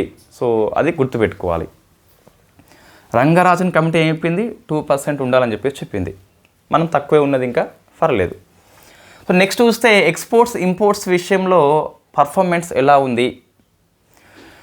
సో ఫస్ట్ చూస్తే మనకి ఫైనాన్షియల్ ఇయర్ లాస్ట్తో కొంచెం కంపేర్ చేయాలి. లాస్ట్ గణాంకాలు గుర్తుపెట్టుకోవద్దు, నేను చెప్తున్నా ఓన్లీ పోలిక కోసం మాత్రమే లాస్ట్ రాస్తున్నాము. లాస్ట్ గుర్తుపెట్టుకోవద్దు, ప్రజెంట్ కరెంట్ ఇయర్ది గుర్తుపెట్టుకోవాలి. సో ఒక ప్రశ్న వచ్చిందంటే గ్రూప్ 3లో రానియండి, ఏం కాదు. ఒక ప్రశ్న కోసం నువ్వు మళ్ళీ ఈ గ్రూప్ 2లో మనకు 20 రోజులు టైం ఉన్నది అంటుంది. సో మళ్ళీ అంత బర్డెన్ పెట్టుకోవద్దు మన మైండ్ మీద. సో చూసినట్లయితే 776 ఉన్నది ఎక్స్పోర్ట్స్, 778కి పెరిగింది. అంటే ఎంత పెరిగింది అంటే 0.23 అండి. సో ఈ శాతం గుర్తుపెట్టుకోవాలి, శాతంలో వస్తుంది. సో 0.23 అని చెప్పేసి పెరిగింది, స్లైట్లీ కొంచెం పెరిగింది. 776 ఉండే 778 కావడం జరిగింది.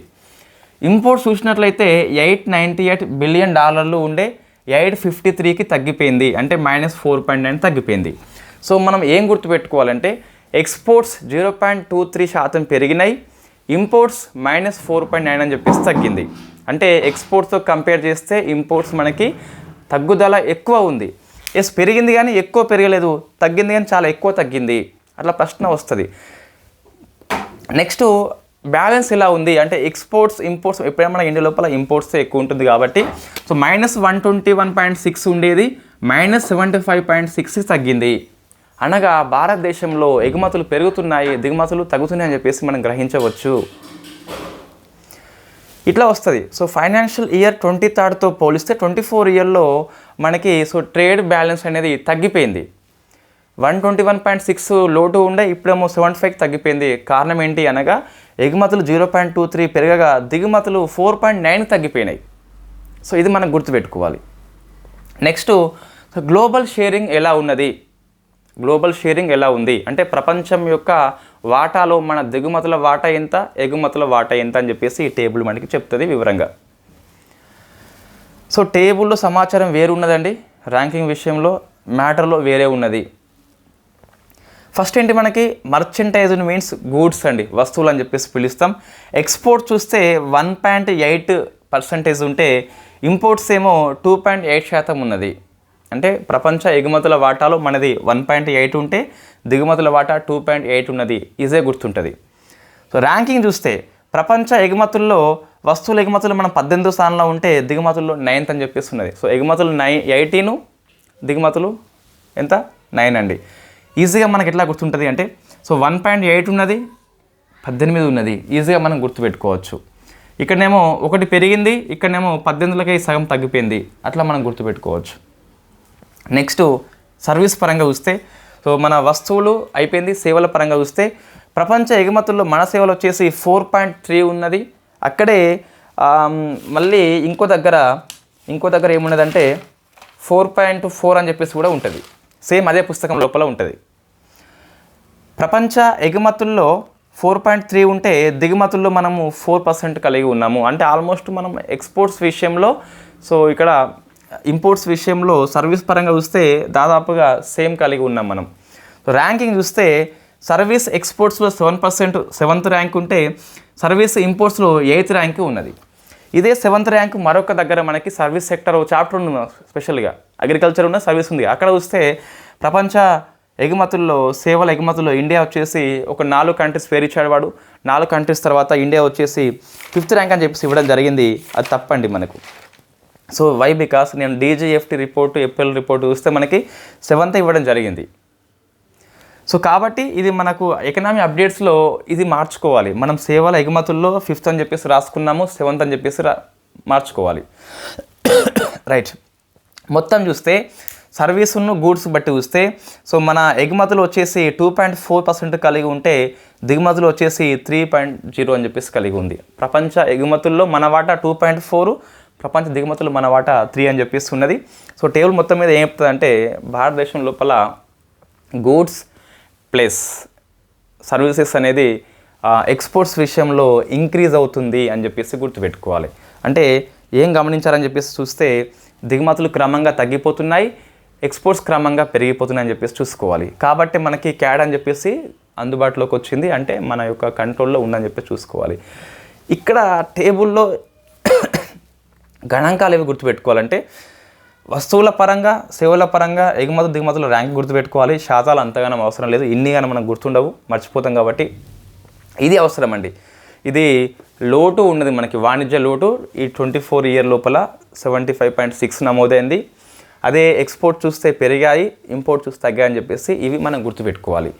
నెక్స్ట్ ఈ గూడ్స్ పరంగా ఎక్స్పోర్ట్స్ ఇంపోర్ట్స్ ఎలా ఉన్నాయి, సర్వీస్ పరంగా ఎక్స్పోర్ట్స్ ఇంపోర్ట్స్ ఎలా ఉన్నాయని చెప్పేసి మనం డిస్కస్ చేద్దాం. ఇప్పుడేమో ఓవరాల్ అండి, ఇది ఓవరాల్ వచ్చేసి ఎక్స్పోర్ట్స్ ఇంపోర్ట్స్ వచ్చేసి, ఇదేమో సర్వీసు గూడ్స్ పరంగా గ్లోబల్ షేరు. ఇప్పుడేమో సర్వీస్ గూడ్స్ పరంగా ఫైనాన్షియల్ ఇయర్లో ఏవి ఎక్కువ ఏవి తక్కువ అని చెప్పేసి చూసుకోవాలి. ఇది కూడా ఈ టేబుల్ మనకి వెరీ వెరీ ఫేమస్. టేబుల్ లేకుండా మనం డిస్కస్ చేయలేమండి, కంపల్సరీ టేబుల్ అవసరం. సో ఈ టేబుల్లో మనకి సర్వీసులు మరియు వస్తువుల పరంగా ఎక్స్పోర్ట్స్ అండ్ ఇంపోర్ట్స్ అని చెప్పేసి పిక్చర్ అందిస్తుంది. ఇంతకుముందు మనకి సర్వీస్ అండ్ గూడ్స్ కలిపి డిస్కస్ చేసినాం కదా కింద ఇది. ఇప్పుడేమో సర్వీస్ పరంగా అండ్ గూడ్స్ పరంగా చూద్దాం.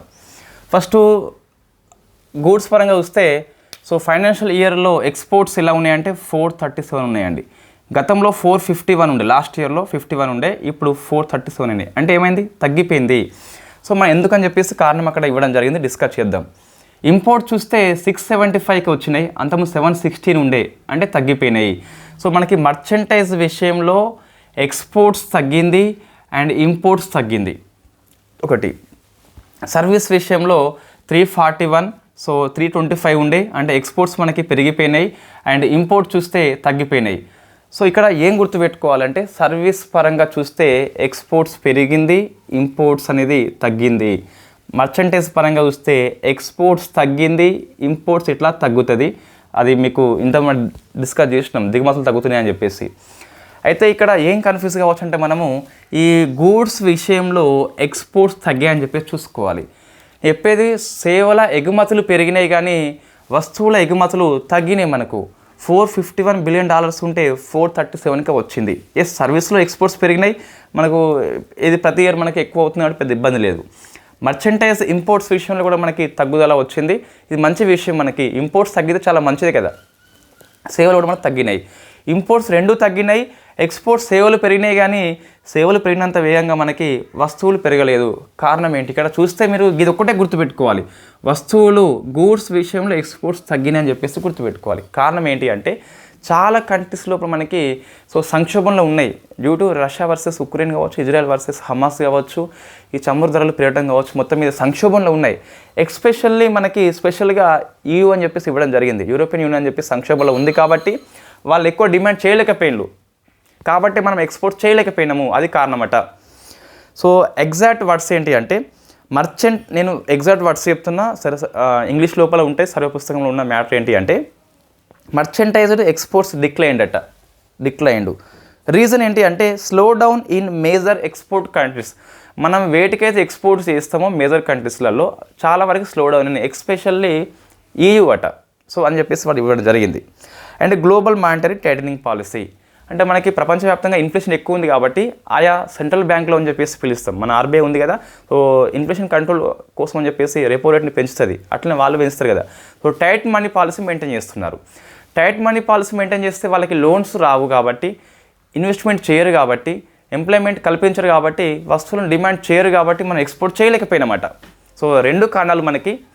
ఒకటి, సో గ్లోబల్లీ డిమాండ్ తగ్గిపోయింది, అంటే చాలా స్లో డౌన్ అని చెప్పేసి ఉన్నాయి కంట్రీస్ లోపల, ఆర్థిక మాంద్యం అని చెప్పేసి రాలే కానీ వచ్చే అవకాశాలు ఉన్నాయని చెప్పేసి మనకు కనిపించింది. దాంతోపాటు రెండవ కారణం కేంద్ర బ్యాంకులో అని చెప్పేసి వరల్డ్ కంట్రీస్ అన్నీ కూడా టైట్ మనీ పాలసీ ఫాలో అవుతున్నాయట. రెండింటి కారణంగా మన ఎక్స్పోర్ట్స్ తగ్గినాయట. ఎస్, మీకు సింపుల్ గుర్తుపెట్టుకోవాలి, ఇంపోర్ట్స్ గూడ్స్ అండ్ సర్వీసులు తగ్గినాయి. సో మొత్తం మీద ఎంత అంటే మనకి ఇది రెండు తగ్గినాయి అని చెప్పేసి గుర్తుపెట్టుకోవాలి. నెక్స్ట్ ఎక్స్పోర్ట్స్ పరంగా చూస్తే సేవలు పెరిగినాయి బట్ వస్తువులు తగ్గినాయి. Why? Because slow down major export countries, central bank అని చెప్పేసి టైట్ మనీ పాలసీ ఫాలో అయినాయి. ఇది మన రెండు కారణాలు గుర్తుపెట్టుకోవాలి. ఇక్కడ ఇది ప్రశ్న బాగా ఫోకస్ చేయాలి. ఇవన్నీ ఎప్పటిలాగా ఉన్నాయి, ఇది మారింది కాబట్టి బాగా ఫోకస్ చేయాలి. మొత్తం చూస్తే సో మర్చెంటైజ్ సర్వీసెస్ రెండు కలిపి టోటల్ ఎక్స్పోర్ట్స్ ఎంత 778 అని చెప్పేసి ఉన్నది. టోటల్ ఇంపోర్ట్స్ ఎంత 853 కాబట్టి సో -75.6 అని చెప్పేసి మనకి ట్రేడ్ బ్యాలెన్స్ లోటులో కనిపిస్తుంది. ఎక్స్పోర్ట్స్ ఇంపోర్ట్స్ అన్నీ కలుపుతాయి గిట్ట. సో ఇది మనం గుర్తుపెట్టుకోవాలి. మీరు కంపేర్ చేయండి ఒకసారి, 776 ఉన్న లాస్ట్ ఇయర్ 78 పెరిగింది, అంటే ఎక్స్పోర్ట్స్ మొత్తం ఓవరాల్గా పెరిగినాయి.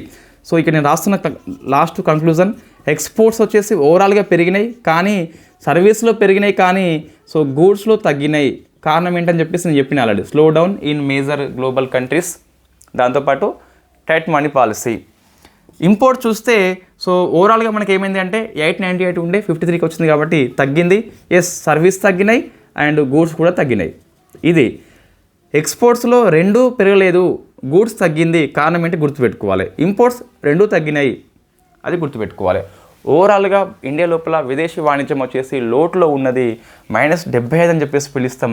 గతంలో మనకి 120 చేంజ్ ఉండే. సో విదేశీ వాణిజ్యం లోటు తగ్గుతుంది క్రమంగా. వై? బికాజ్ అంటే మనకి సో విదేశీ యొక్క దిగుమతులు తగ్గుతున్నాయి, -4.9 ఎంతో తగ్గింది కదా. ఎక్స్పోర్ట్స్ పెరిగిపోయినాయి 0.29 అని చెప్పేసి మనం డిస్కస్ చేసినాం కదా. ఎక్స్పోర్ట్స్ పెరిగిన కారణంగా, దిగుమతులు తగ్గిన కారణంగా ఇండియా లోపల వాణిజ్య లోటు అని చెప్పేసి క్రమక్రమంగా తగ్గిపోతుంది. సో -75.6 అని చెప్పేసి పిలుస్తాం. దీంతోపాటు ఇది ఓవరాల్గా. అదే ఈ వస్తువుల పరంగా ఎలా ఉంది, సేవల పరంగా ఎలా ఉంది చూద్దాం ఒకసారి. ఫస్ట్ టేబుల్ ఏముంది అంటే ఓవరాల్ ఉన్నది. సెకండ్ టేబుల్లో వస్తువులు సేవలు. థర్డ్ టేబుల్లో వస్తువుల పరంగా ఏంటి, సేవల పరంగా ఏంటి. ఫస్ట్ దాంట్లో ఓవరాల్ ఎక్స్పోర్ట్స్, ఓవరాల్ ఇంపోర్ట్స్ అని చెప్పేసి ఉన్నది. సో మనకి విదేశీ వాణిజ్యం లోటే ఉన్నది. ఇప్పటికీ మనకి ఎక్స్పోర్ట్స్ కంటే ఇంపోర్ట్సే ఎక్కువ ఉన్నాయి, బట్ క్రమంగా తగ్గిపోతున్నాయి, అది గుర్తుపెట్టుకోవాలి. సెకండ్ టేబుల్ ఏముంది అంటే సో ఓవరాల్ కాకుండా వస్తువుల పరంగా ఎక్స్పోర్ట్స్ ఇంపోర్ట్స్, సేవల పరంగా ఇంపోర్ట్స్ ఎక్స్పోర్ట్స్. థర్డ్ది ఆ వస్తువుల్లో ఏమున్నాయి ఒక టేబుల్ ఉంటుంది, సేవల్లో ఏమున్నాయి ఒక టేబుల్ ఉంటుంది. సో మీకు బ్రాడ్ పిక్చర్ని అందిస్తాను దీని ద్వారా. మొత్తం మీద చూస్తే ఈ ఎక్స్పోర్ట్స్ విషయంలో కొన్ని సక్సెస్ స్టోరీస్ ఇవ్వడం జరిగింది. ఇంతకుముందు సర్వే లోపల చూస్తే ఏ వస్తువులు ఎక్కువ ఎక్స్పోర్ట్స్, ఏ వస్తువులు ఎక్కువ ఇంపోర్ట్స్ అని చెప్పేసి ఇచ్చేది. ఇప్పుడు ఇవ్వలేదు అట్లా. కాబట్టి మీరు ప్రశ్న రాదు, అది సమాచారం లేనప్పుడు ప్రశ్న ఎట్లా వస్తుంది, రాదు కదా. సమ్ సక్సెస్ స్టోరీస్ అని చెప్పేసి ఇవ్వడం జరిగింది. అయితే మనము అవి డిస్కస్ చేద్దాం. సో నేను చెప్పేది ఎక్స్పోర్ట్స్ పరంగా ఏ వస్తువులు ఎక్కువ తక్కువ చెప్పట్లేదు. There is no data.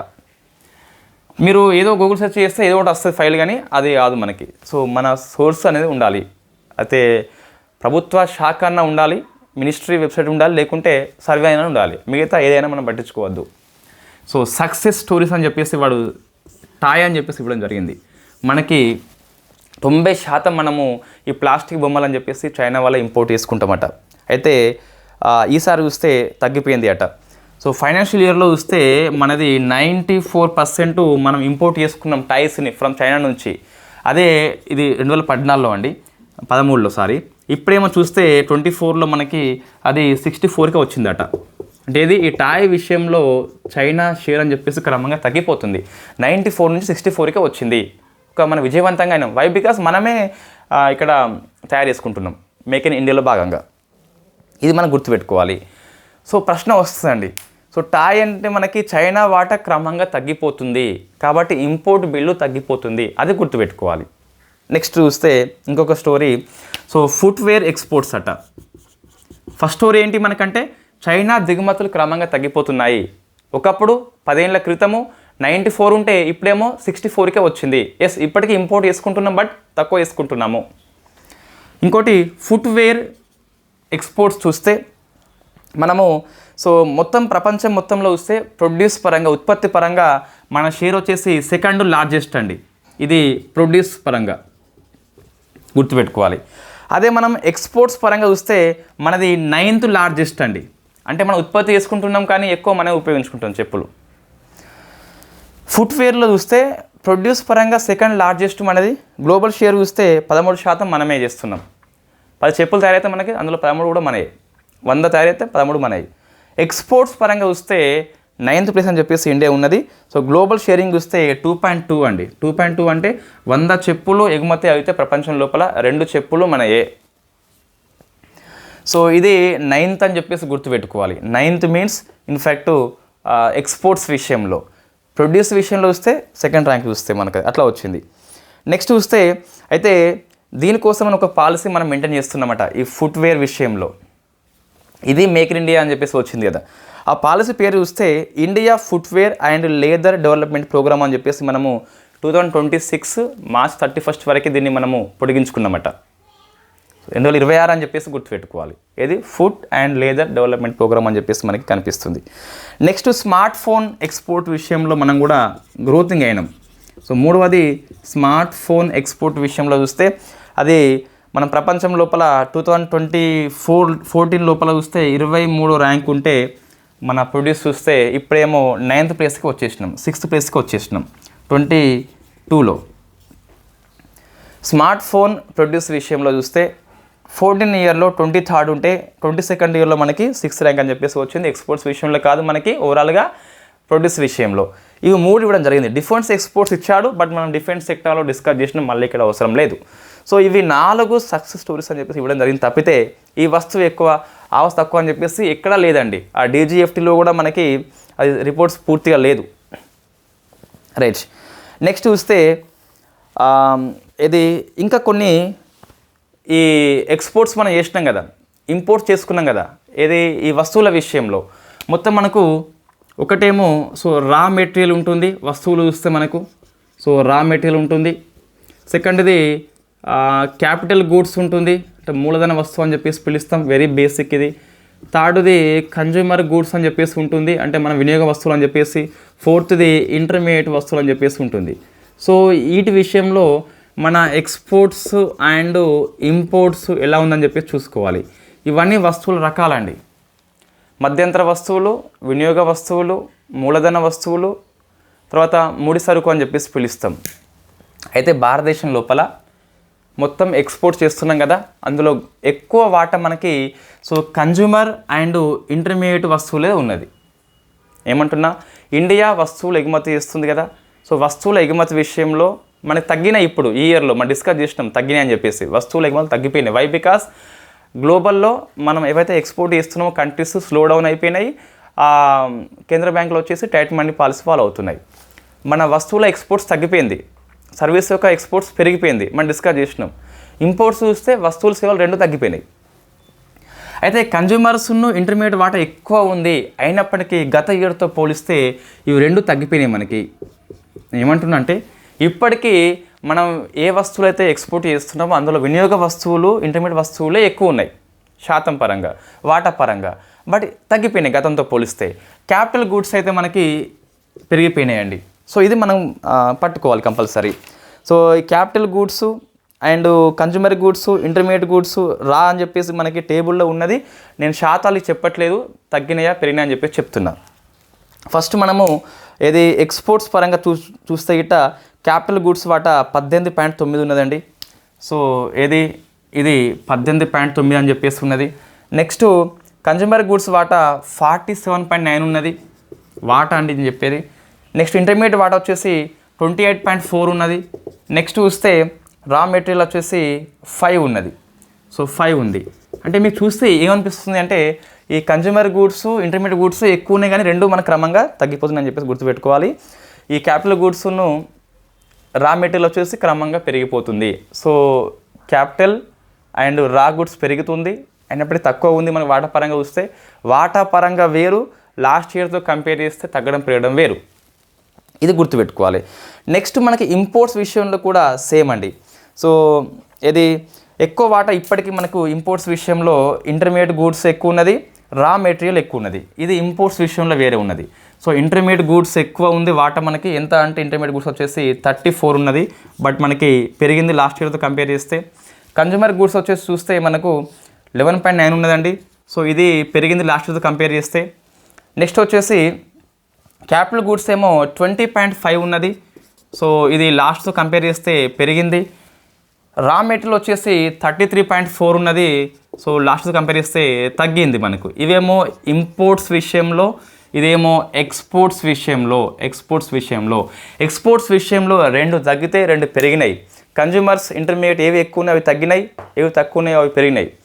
Imports విషయంలో చూస్తే మనకు సో అధిక వాటా వచ్చేసి రా మెటీరియల్స్ ఉన్నది, తగ్గింది. సో అధిక వాటా ఉన్నది, తగ్గింది.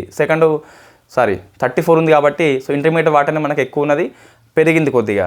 అదే రా మెటీరియల్ చూస్తే 33.4 ఉన్నది. ఆల్మోస్ట్ రెండు ఈక్వలే అండి. ఇది రా అండ్ ఇంటర్మీడియట్ రెండు ఈక్వలే, పెద్ద ఏం లేదు, బట్ రా మెటీరియల్ తగ్గింది. నెక్స్ట్ ఈ capital goods and consumer goods రెండు కూడా మనకి పెరిగినాయి గతంతో పోలిస్తే. సో ఏవి తగ్గినాయి ఏవి పెరిగినాయి అని చెప్పేసి మనం ఓవరాల్గా గుర్తుపెట్టుకోవాలి. ఇక్కడ చూస్తే రెండు తగ్గినాయి, రెండు పెరిగినాయి. రెండు ఏవి ఎక్కువ ఉన్నాయో అవి తగ్గినాయి, ఏవి తక్కువ ఉన్నాయో అవి పెరిగినాయి. ఇక్కడ ఎక్స్పోర్ట్స్ విషయంలో కన్జ్యూమర్స్, ఇంటర్మీడియట్ వచ్చేసి తగ్గినాయి, అయినప్పటికీ వీటి వాటానే ఎక్కువ ఉన్నది. మన ఇంపోర్ట్స్ పాయింట్ ఆఫ్ లో వస్తే క్యాపిటల్ గూడ్స్ పెరుగుతుంది, చాలా మంచి సూచిక మనకి. క్యాపిటల్ గూడ్స్ ఇంకో దాన్ని క్రియేట్ చేస్తుంది మనకి అసెట్స్ని, కాబట్టి ఇది ఒక మంచి సూచిక అండి. భారతదేశం యొక్క మర్చెంటైజ్ దిగుమతుల్లో క్యాపిటల్ గూడ్స్ యొక్క వాటా క్రమంగా పెరిగిపోతుంది. ఇది ఆర్థిక వ్యవస్థకి మంచి సూచిక. వై? బికాస్ క్యాపిటల్ గూడ్స్ మరొక అసెట్స్ని క్రియేట్ చేస్తుంది. ఇంకోటి, భారతదేశం లోపల ఇప్పటికి కూడా మనకి కన్జ్యూమర్ వాటా అనేది పెరుగుతుంది, ఇంటర్మీడియట్ వాటా కూడా మనకి పెరుగుతుంది, బట్ రా మెటీరియల్ వచ్చి తగ్గుతుంది. సో ఇక్కడ చూస్తే మీకు ఇంపోర్ట్స్ విషయంలో రా మెటీరియల్ ఒకటే తగ్గుతుంది, మిగతా అన్ని పెరిగిపోతున్నాయి. అయినప్పటికీ క్యాపిటల్ గూడ్స్ వాటా ఎక్కువ పెరుగుతుంది కాబట్టి చాలా మంచి సూచిక అని చెప్పేసి చెప్పొచ్చు. ఇది మనకు ఓవరాల్గా ఎక్స్పోర్ట్స్ అండ్ ఇంపోర్ట్స్ విషయంలో, మర్చెంటైజ్ విషయంలో వస్తువుల పరంగా విశ్లేషణ అండి, మనకి వస్తువుల పరంగా విశ్లేషణ. సో ఇది గుర్తుపెట్టుకోవాలి. నేను ఒకసారి మలిపేస్తున్నా, బట్ మనకు గుర్తుపెట్టుకోవాలి. ఎక్స్పోర్ట్స్ విషయంలో ఏమైంది అంటే, ఇప్పటికీ మనము కన్జ్యూమర్ గూడ్స్, ఇంటర్మీడియట్ గూడ్స్ ఎక్కువ ఎక్స్పోర్ట్ చేస్తున్నాము, బట్ లాస్ట్ ఇయర్తో కంపేర్ చేస్తే వాటా తగ్గింది. క్యాపిటల్ గూడ్స్ వాటా పెరిగింది, రా మెటీరియల్ వాటా పెరిగింది లాస్ట్ ఇయర్తో కంపేర్ చేస్తే. అదే ఇంపోర్ట్స్ విషయంలో చూస్తే మనము అన్నిటిని పెంచుకున్నాం ఇంపోర్ట్స్, బట్ ఒకటి రా మాత్రం తగ్గిపోయింది, అది గుర్తుపెట్టుకోవాలి. బట్ మిగతా వాటితో కంపేర్ చేస్తే క్యాపిటల్ గూడ్స్ విషయంలో ఇంపోర్ట్స్ చాలా ఎక్కువ పెరిగింది. ఇది మంచి సూచిక ఆర్థిక వ్యవస్థకి. వై? బికాస్ క్యాపిటల్ గూడ్స్ ఇంకో ఆస్తిని క్రియేట్ చేస్తాయి కాబట్టి. నెక్స్ట్ మరి మనము ఇక్కడ నాన్ పెట్రోలియం ఒక టేబుల్ ఇచ్చిండండి. నాన్ పెట్రోలియం వస్తువుల విషయంలో మర్చెంటైజ్ ఎక్స్పోర్ట్స్ ఎలా ఉందని చెప్పేసి ఇచ్చిండు. అంటే గూడ్స్ యొక్క ఎక్స్పోర్ట్ అని చెప్పేసి ఇలా ఉంది. గూడ్స్ ఎక్స్పోర్ట్ అని చెప్పి చూస్తే ఇంజనీరింగ్ గూడ్స్ వాటా 25% ఉన్నది, కంప్లీట్లీ డ్యామేజ్ చేసి పడేసింది. నాన్ పెట్రోలియం వస్తువుల యొక్క ఎగుమతుల విషయంలో ఎక్కువ వాటా ఎవరిది అంటే గుర్తుపెట్టుకోవాలి 25%, ఆల్మోస్ట్ 1/4 వంతు అండి. ఇట్లా ప్రశ్న వస్తుంది. ఇది మనం బాగా ఫోకస్ చేయాలి. ఎలక్ట్రానిక్ గూడ్స్ అనేది ఇంక్రీజ్ అయినాయి, డ్రగ్స్ అండ్ ఫార్మా ఇంక్రీజ్ అయింది, బట్ అగ్రి అంటే వస్తువులు అగ్రికల్చరల్ ప్లస్ అలైడ్ ఇది మాత్రం తగ్గిపోయింది. నేను చెప్పేది ఎక్స్పోర్ట్స్ విషయంలో, గూడ్స్ విషయంలో చూస్తే మనకి అన్నీ పెరిగినాయట, కానీ వ్యవసాయ ఉత్పత్తులు తగ్గిపోయినాయట. ఫైనాన్షియల్ ఇయర్ మన 23లో తొలిసారిగా మనం 50 బిలియన్ అంటే $52.7 బిలియన్ మార్కు చేరుకున్నాం. వెరీ ఫస్ట్ టైం 50 కంటే ఎక్కువ పెరిగిపోయింది 23rd ఇయర్లో.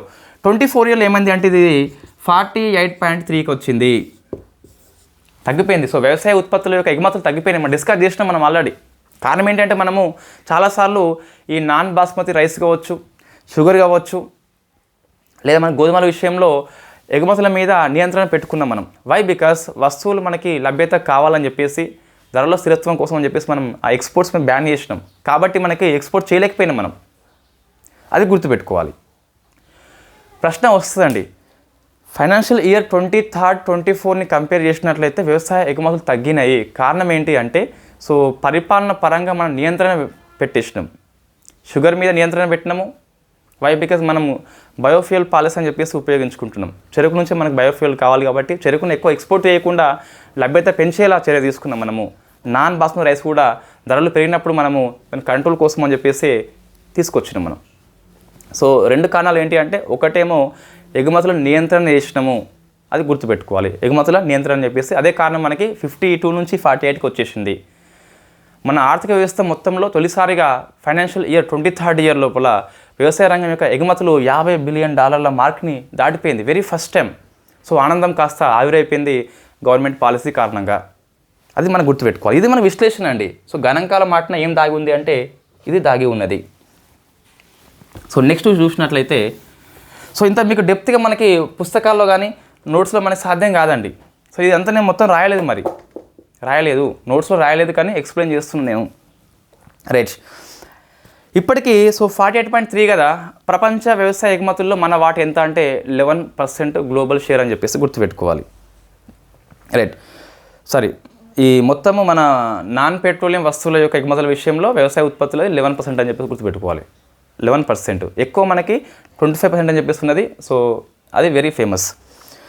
సర్వీస్ ఎక్స్పోర్ట్ చూస్తే ఇక్కడ ఎక్కువ మనకి ఐటీ సేవలు అని చెప్పేసి 48% ఉన్నదండి. సర్వీస్ గురించి మాట్లాడితే మనము ఐటీ సేవలు వచ్చేసి 48% అండి. సగం అవే ఉన్నాయి, మనకి ఐటీ సేవలే ఉన్నాయి సగం కూడా, సర్వీస్ పరంగానే చెప్తున్నా. అయితే ఫైనాన్షియల్ ఇయర్ 2021లో ఇది 50% ఉండేనట, ఇప్పుడు తగ్గింది. తగ్గింది, ఎక్కువ ఉన్నప్పటికీ తగ్గింది. సెకండ్ వచ్చేసి అదర్ సర్వీసెస్, అంటే అదర్ సేవలు అని చెప్పేసి 26% ఉన్నది.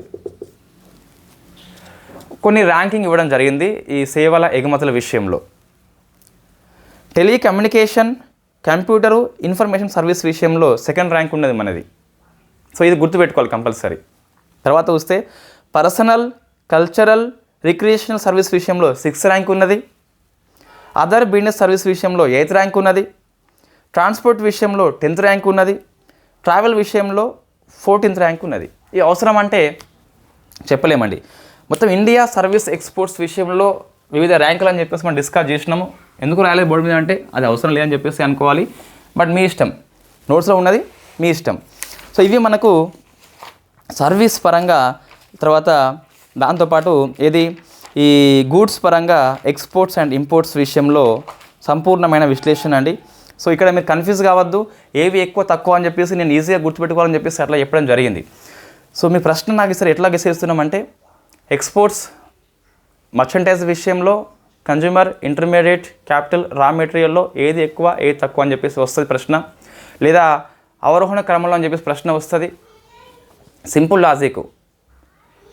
ఇంపోర్ట్స్ విషయంలో వస్తే so consumer, intermediate, raw material ఇవి ఏవి తక్కువ ఎక్కువ అని చెప్పేసి వస్తుంది. గతంతో పోలిస్తే తక్కువ ఎక్కువ పెరిగినాయని చెప్పేసి వస్తుంది.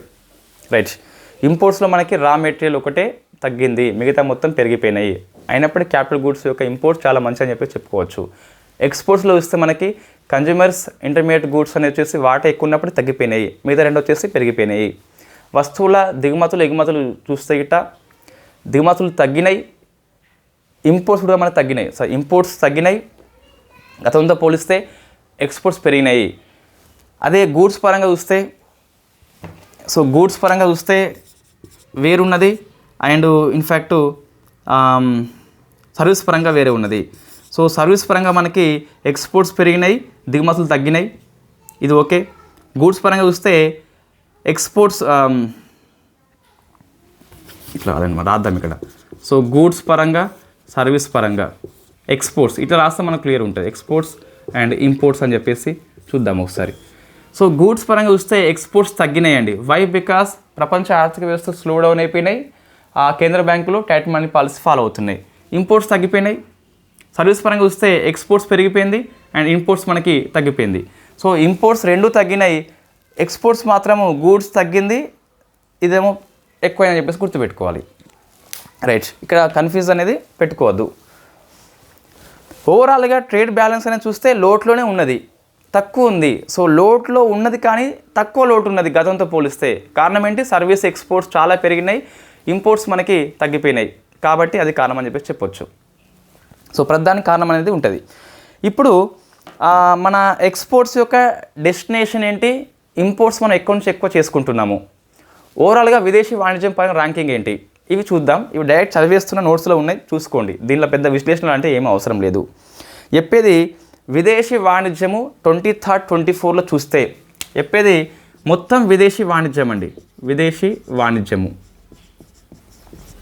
సో ఫస్ట్ ర్యాంక్ చైనా అండి. అంతకుముందు యూఎస్ఏ ఉండే, ఇప్పుడు యూఎస్ఏని అధిగమించి చైనా వెళ్ళిపోయింది. ఇది మొన్న మనకు ప్రశ్న వచ్చింది గ్రూప్ 3 లోపల. థర్డ్ వచ్చేసి యూఏఈ ఉన్నది. సో ఫోర్త్ వచ్చేసి రష్యా ఉంది. ఫిఫ్త్ ఏమో సౌదీ అరేబియా అని చెప్పేసి ఉన్నది. అయితే మనకి టాప్ 10 విదేశీ వాణిజ్యం చూస్తే ఓన్లీ యూఎస్తో మాత్రమే మనం సర్ప్లస్లో ఉన్న, మిగతా మొత్తం వాణిజ్య లోటే ఉన్నది, వాణిజ్య లోటే ఉన్నది. టాప్ 10 కంట్రీ లోపల ఫారెన్ ట్రేడ్ లోపల సర్ప్లస్ ఉన్న ఓన్లీ కంట్రీ మనతోని యూఎస్ఏ అని చెప్పేసి పిలుస్తాం. అది మనం గుర్తుపెట్టుకోవాలి. Next only trade surplus USA అని చెప్పేసి $36 బిలియన్ ఉన్నదండి. మిగతా మొత్తం వాణిజ్య లోటే ఉన్నది 9 కంట్రీస్తోని టాప్ 10లో చూస్తే. ఎక్స్పోర్ట్స్ మనకి లాస్ట్ ఇయర్ డాటా, ఈ ఇయర్ డాటా ఏం మారలేదండి. So USA, UAE, Netherland, China, Singapore, UK, Arabia first 7 countries same ఉన్నాయి, మారలేదు. నెక్స్ట్ ఇంపోర్ట్ చూస్తే మారిందండి. ఏమందంటే మనకి ఇంపోర్ట్స్ సో 22nd 23rd చూస్తే గిట్ట ఫస్ట్ ర్యాంక్ మనం ఎప్పుడు చైనా ఉంటుంది, ఇది మారలేదు. కానీ సెకండ్ ర్యాంక్ వచ్చేసి యూఏఈ ఉండే, థర్డ్ ర్యాంక్ వచ్చేసి యూఎస్ఏ ఉండే. అయితే 23rd 24 ఇయర్లో యాజ్ పర్ డీజీఎఫ్ ట్రిపుల్ ప్రకారం చూస్తే ఏముందంటే మనకి ఇట్లా సర్వే పుస్తకంలో ఏం లేదు. నేను సో ఇది మారలే అని చెప్పేసి ఇదే ఇక్కడ ఇవ్వడం జరిగింది, సేమ్ అని చెప్పేసి ఇవ్వడం జరిగింది. బట్ మన సేమ్ కాలేదు. డీజీఎఫ్టీ రిపోర్ట్ చూస్తే మనకు తెలుస్తుంది. మన సర్వే పుస్తకంలో చాలా గ్యాప్స్ ఉన్నాయండి.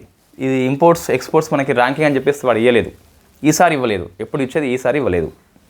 అయితే ఇప్పుడు చూస్తే మన చైనా సేమ్ మారలేదండి. సో సెకండ్ ర్యాంక్ మాత్రము ఈ అన్నిటిని దాటుకొని రష్యా వచ్చిందండి మనకి.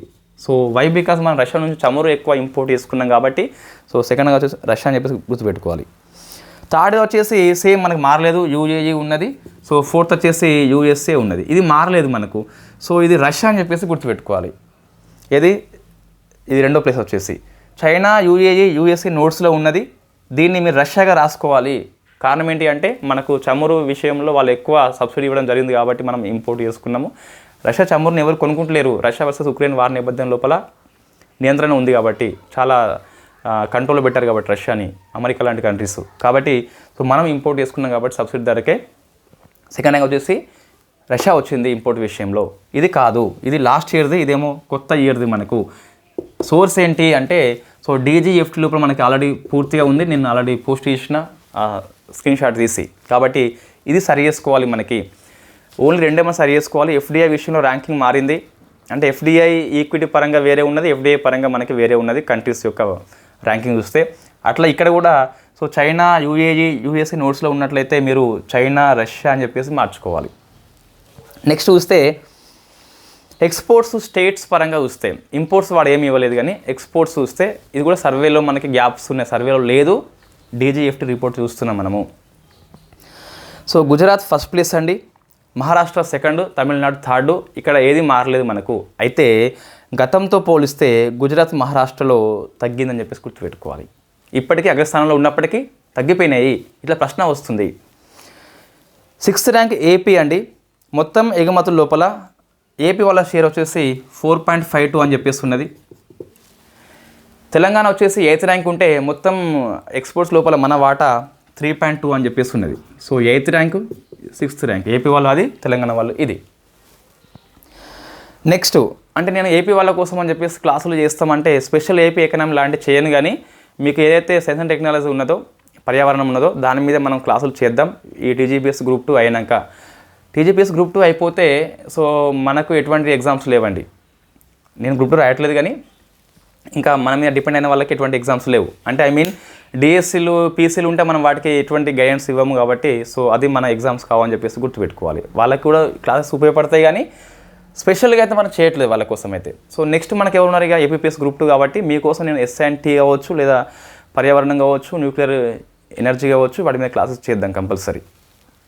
అప్డేట్ పాలిటీ కావచ్చు, అప్డేట్ ఎకనామీ కావచ్చు, జనవరి మాసం వరకు డిస్కస్ చేద్దాం తర్వాత ఎప్పుడైనా. నెక్స్ట్ చూస్తే ఎక్స్పోర్ట్ డిస్ట్రిక్ట్ అండి, జిల్లాల పరంగా ఎగుమతులు అని చెప్పేసి మన డీజీఎఫ్టీ రిపోర్ట్లో ఉన్నది. జామ్నగర్ ఫస్ట్ ప్లేస్ ఉన్నది, second rank Kanchipuram, third rank Mumbai district, fourth వచ్చేసి పూణే. ఇవి డిస్టిక్ పరంగా. ఏపీలో డిస్టిక్ పరంగా చూస్తే, ఎగుమతుల పరంగా చూస్తే సో ఏపీలో మనం రాయలేదండి సారీ, బట్ నేను మీకు అక్కడ నేను ఆ పేజీ పెట్టిన, ఆ పేజీలో ఉన్నటువంటి సమాచారాన్ని ఇక్కడ అప్డేట్ చేస్తాను. ఏపీలో మన డిస్టిక్ అని చెప్పేసి ఆ పేజీ పెట్టేసిన ఆల్రెడీ మన గ్రూప్ లోపల. తెలంగాణ చూస్తే ఎక్స్పోర్ట్స్ మనకి సో గ్రోత్ అయిందండి, గ్రోత్ అయింది. First rank goes to Rangareddy, Hyderabad లేదు. Second Medchal Malkajgiri, third Sangareddy, fourth వచ్చేసి హైదరాబాద్లో ఉన్నది. అంటే 23rd 24 ఇయర్లో ఎక్స్పోర్ట్స్ పరంగా ర్యాంకింగ్ అని చెప్పేసి మనకు ఇస్తే ఇవ్వచ్చు, తెలంగాణ కూడా ఇస్తే ఇవ్వచ్చు. మనకు రీజన్ పరంగా వస్తే అంటే ఈ ఖండాల వారికి వస్తే ఫస్ట్ ర్యాంక్ ఆసియా ఉంది, సెకండ్ ర్యాంక్ అమెరికా ఉన్నది, థర్డ్ ర్యాంక్ యూరోప్ ఉన్నది ఎక్స్పోర్ట్స్ విషయంలో. బట్ మనము ఆసియా, అమెరికాతో కంపేర్ చేస్తే యూరోప్ అని చెప్పేసి ఎక్కువ పెరిగిపోతుందట. ఇంపోర్ట్స్ చూస్తే first rank Asia, second rank Europe, third rank వచ్చేసి అమెరికా. ఇవి మనకు ఎక్స్పోర్ట్స్ ఇంపోర్ట్స్ పరంగా ఓవరాల్గా మనకి ర్యాంకింగ్ అండి. సో ర్యాంకింగ్ అని చెప్పేసి పిలుస్తాం. నెక్స్ట్ రెమిటెన్సెస్ పరంగా ఇది మనకు తెలుసు ఆల్రెడీ, మళ్ళీ ఇక్కడ అవసరం లేదు, అంతకుముందు చెప్పిన క్లాసెస్ సేమ్ వర్తిస్తుంది. ఇండియా ఫస్ట్ ప్లేస్ ఉంటుంది, second rank Mexico, third rank China. So మనం ఇది బాగా గుర్తుపెట్టుకోవాలి. రెమిటెన్సెస్ విషయంలో ఇండియా ఫస్ట్ ప్లేస్ ఉంది. వరల్డ్ బ్యాంక్ రిపోర్ట్ ప్రకారం చూస్తే మనకు 23rd ఇయర్లో 120 వచ్చిందండి. సర్వే చూస్తే మనకు 24 ఇయర్లో 106.6 వస్తుంది. ఇదేమో 120 అని చెప్పేసి వరల్డ్ బ్యాంక్ రిపోర్ట్ ఇవ్వడం జరిగింది. సో ఇక్కడ మనకు 2 రకాలు పంపుతున్నారట. స్కిల్డ్ ఇండియన్స్ అంటే నైపుణ్య పనుల్లో ఉండి పంపే వాళ్ళు చూస్తే ఎక్కువ మనకి యూఎస్లో ఉన్నారు, యూరోప్లో ఉన్నారట. నాన్ స్కిల్ వాళ్ళు ఎక్కువ చూస్తే గల్ఫ్ కంట్రీస్లో ఉంటారు. మనం ఎక్కువ గల్ఫ్ కంట్రీస్కి పోతాం కాబట్టి ఈజీగా మనం ఆన్సర్ చేయవచ్చు. అంటే రెమిటెన్స్ పంపే వ్యక్తుల విషయంలో స్కిల్డ్ పర్సన్స్ ఎక్కువగా యూఎస్, యూరోప్లో ఉంటే నాన్ స్కిల్డ్ ఏమో ఎక్కువ గల్ఫ్ కంట్రీస్లో మనకి కనిపిస్తున్నారు. ఇండియాకి వచ్చేది ఎక్కువ మనకి రెమిటెన్స్ అనేది సో యూఏఈ నుంచి వస్తుంది. దుబాయ్ ఓడి అని చెప్పేసి మనకి చాలా సినిమాల్లో కనిపిస్తుంది భర్త. సెకండ్గా వచ్చేసి యూఎస్ఏ ఉన్నది. అంటే వీళ్ళు స్కిల్డ్ పర్సన్స్ అయి ఉంటారు, ఎక్కువ మనకి అమెరికాలో జాబ్ చేస్తారు కాబట్టి. థర్డ్ ర్యాంక్ వచ్చేసి సౌదీ అరేబియా ఉంటుంది. సౌదీ వేయండు, దుబాయ్ వేయండు పిలుస్తారు కదా. సో మనకి ఈజీగా ఆన్సర్ తెలుసు, యూఏఈ, యూఎస్ఏ, సౌదీ. ఇక్కడ మనకి ఎటువంటి మార్పు లేదు నోట్స్ లోపల. నెక్స్ట్ ఎఫ్డిఐ అండ్ ఎఫ్పిఐ అని చెప్పేసి ఉన్నది. సో ఎఫ్డిఐ అండ్ ఎఫ్పిఐ అని చెప్పేసి ఉన్నది. సో ఎఫ్డిఐ మీన్స్ ఇక్కడ గుర్తుపెట్టుకోవాలి, ఒకసారి ఎఫ్డిఐగా వస్తే ఎప్పటికి ఎఫ్డిఐ అని ఉంటుంది. దాని యొక్క శాతము 2కి వచ్చినా ఎఫ్పిఐగా మారదు. నెక్స్ట్ ఇది ఎఫ్డిఐ అనేది మనం కంపల్సరీ లిస్ట్ కావాల్సిన అవసరం లేదు. అప్పుడు ఎఫ్పిఐ అనేది మనకి లిస్టెడ్ కంపెనీ అయి ఉండాలి, సెబీ దగ్గర లిస్ట్ చేసుకోవాలి. వాళ్ళు షేర్ మార్కెట్ లోపల ఇన్వెస్ట్మెంట్ చేస్తారు. సో మనకి స్టాక్ మార్కెట్ లోపల లిస్ట్ అయితేనే ఎఫ్పిఐ అని చెప్పేసి వాళ్ళు ఇన్వెస్ట్మెంట్ చేయవచ్చు. ఈ ఎఫ్పిఐ అనేది 10 కంటే దిగువ ఉంటే ఎఫ్పిఐ అని పిలుస్తాము, 10 కంటే ఎక్కువ ఉంటే ఎఫ్డిఐగా పిలుస్తాము. అన్లిస్టెడ్ కంపెనీ లోపల 2 ఉన్నా, 3 ఉన్నా, 4 ఉన్నా, 5 ఉన్నా కూడా దాన్ని ఎఫ్డిఐగానే పిలుస్తాం, ఎఫ్పిఐగా పిలవం. అది మనం గుర్తుపెట్టుకోవాలి. నెక్స్ట్ ఈ బ్రౌన్ ఫీల్డ్ అంటే ఏంటి, గ్రీన్ ఫీల్డ్ మీకు తెలుసు already. Brown field means already existing ఉన్న దాని మీద ఎఫ్డిఐ పెడితే బ్రౌన్ ఫీల్డ్, కొత్తగా పెడితే గ్రీన్ ఫీల్డ్, మీకు తెలుసు already. Next any investment in an unlisted entity treated as FDI. అంటే నేను చెప్పేది అన్లిస్టెడ్ కంపెనీ లోపల ఉన్నట్లయితే అది ఎంత శాతం ఉన్నా కూడా ఎఫ్డిఐగా మనం తీసుకుంటాము. Once and FDI always and FDI. అంటే ఒకసారి ఎఫ్డిఐగా వచ్చింది, ఆ తర్వాత డిస్ఇన్వెస్ట్మెంట్ చేసుకుని అది కొంత వాటా కొనుక్కున్నది లేదా అమ్మింది ఎవరికో వెళ్ళిపోయింది అనుకోండి, అది ఎఫ్ఐగా మారదు, ఎఫ్డిఐగానే ఉండిపోతుంది. ఇది మనకు కొన్ని బేసిక్స్ క్వశ్చన్స్ అండి. ఇవన్నీ మనకి లాస్ట్లో వచ్చినటువంటి క్వశ్చన్స్, లాస్ట్ ఇయర్లో వచ్చిన ప్రశ్నలు అవన్నీ కూడా. ఇది మనం డిస్కస్ చేసినాం ఇంతకుముందు ఆల్రెడీ. స్పేస్ సెక్టార్లో ఎఫ్డిఐ అనేది మారిందండి.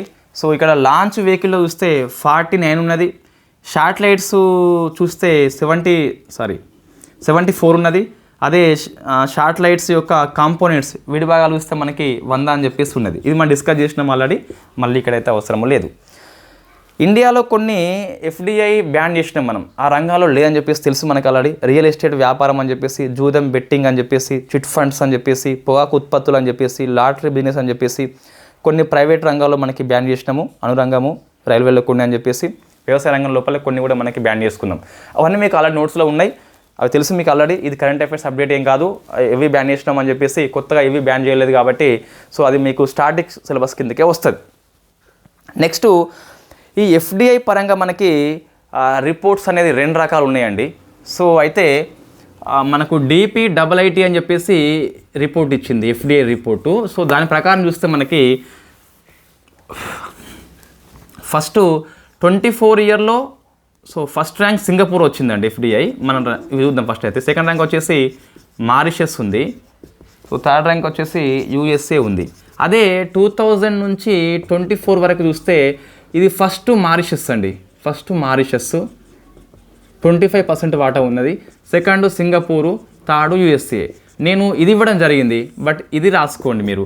ఎందుకు అలా ఇచ్చామంటే అప్పుడు ఇదే రిపోర్ట్ చూసినాం కానీ లాస్ట్లో మనకు సో వాడు ఇట్లా ఇచ్చిండు రిపోర్ట్. వాస్తవంగా టేబుల్స్ ఇట్లా ఉన్నాయి కదా, ఇక్కడనేమో 23rd 24 ఇచ్చి, ఇక్కడనేమో 2000 నుంచి 24 అని చెప్పేసి ఇక్కడ వాటా ఇవ్వడం జరిగింది.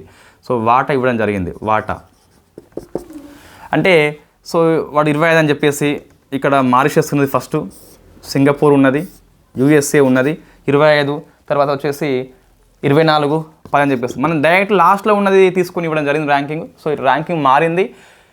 2000 నుంచి 24 వరకు ఓవరాల్ చూస్తే మారిషస్ ఉంటే గిట్ట 23-24 ఇయర్లో మాత్రం మనకి సింగపూర్ అండి. దాదాపు 2017 నుంచి కూడా సింగపూరే ఉంటుంది ఫస్ట్ ప్లేస్ అని చెప్పేసి ఉన్నది. మరి సర్వే పుస్తకం లేదు ఇదంతా, బట్ మనకి DPIIT అని చెప్పేసి రిపోర్ట్ ఉంది, అది మనం తీసుకోవచ్చు. ఇట్ ఈస్ గవర్నమెంట్ సైట్ కాబట్టి తీసుకోవచ్చు, ఎటువంటి ఇబ్బంది లేదు. రైట్, నెక్స్ట్ చూస్తే సెక్టార్ పరంగా ఎఫ్డిఐ వాటా ఏంటి. సో ఫస్ట్ ర్యాంక్ మనకి మళ్ళీ సేమ్ ఇది కూడా మారిందండి కొద్దిగా 24 వరకు వేరే ఉన్నది, 24 ఇయర్లో వేరే ఉన్నది. సో ఇది మనం చూస్తున్నట్లయితే సర్వీస్ సెక్టార్ మనకి ఎక్కువ ఉన్నది. సెకండ్ ర్యాంక్ వచ్చేసి కంప్యూటర్ అని చెప్పేసి ఉన్నది. ఇది 2000 నుంచి 24 వరకు. 24 ఇయర్లో చూస్తే గిట్ట first rank goes to computer software and hardware, second rank goes to software. ఇది మనం మార్చుకోవాలి. సో ఇది ఫైనాన్షియల్ ఇయర్ 24లో first rank goes to computer service, second ఏమో సాఫ్ట్వేర్ అని చెప్పేసి గుర్తుపెట్టుకోవాలి. Computer software and hardware service sector. 2000 నుంచి 24 వరకు first rank goes to service sector, second rank goes to computer software and hardware. 24 ఇయర్లో first rank goes to computer software and hardware అయితే second rank goes to service sector. So మనకి ఇట్లా ఇది ఇచ్చినప్పుడు ఇది అది ఇస్తే అదే అండి. సో మనకి ఇవి రెండు గుర్తుపెట్టుకోవాలి కంపల్సరీ. ఎస్, ఇవి రెండు మనం గుర్తుపెట్టుకోవాలి, స్పెషల్గా ఇవ్వడం జరిగింది కాబట్టి. నెక్స్ట్ చూస్తే రాష్ట్రాలు సేమ్ అండి. సో మళ్ళీ 2024 వరకు చూస్తే గిట్ట సో ఫస్ట్ ర్యాంక్ మహారాష్ట్ర ఏం మారలేదు. 24 ఇయర్లో మహారాష్ట్ర ఇది కూడా మనకి ఏం మారలేదు, సేమ్ ఉన్నది. బట్ సెకండ్ ర్యాంక్ ఇక్కడ మారిందండి. సో ఇది కర్ణాటక ఉన్నది, కర్ణాటక. థర్డ్ ర్యాంక్ వచ్చేసి గుజరాత్ ఉన్నది 2000 నుంచి 2024 వరకు చూస్తే. అదే 24 ఇయర్లో చూస్తే గిట్ట so second rank goes to Gujarat అండి, third rank goes to Karnataka. మనం ఏం గమనించినామంటే మనం రాసుకునే అన్నీ కూడా 2000 నుంచి 24 వరకు అని చెప్పేసి గుర్తుపెట్టుకోవాలి. సో ఇన్ఫ్యాక్ట్ 24 ఇయర్లో మాత్రం మనకి మారిన ర్యాంకింగ్ ఇది 2000 నుంచి 24 వరకు మారిషస్, సింగపూర్, యూఎస్ఏ. 24 ఇయర్లో సింగపూర్, మారిషస్, యూఎస్ఏ. ఇదేమో సెక్టార్ వైజ్ ఎఫ్డిఐ చూస్తే 2000 నుంచి చూస్తే కంపేర్ చేస్తే మనకి సర్వీస్ సెక్టార్ ఎక్కువ ఉన్నది, second rank computer software and hardware. 24 ఇయర్లో చూస్తే కంప్యూటర్ రంగం ఎక్కువ ఉన్నది, సెకండ్ ర్యాంక్ వచ్చేసి సర్వీస్ అని చెప్పేసి ఉన్నది.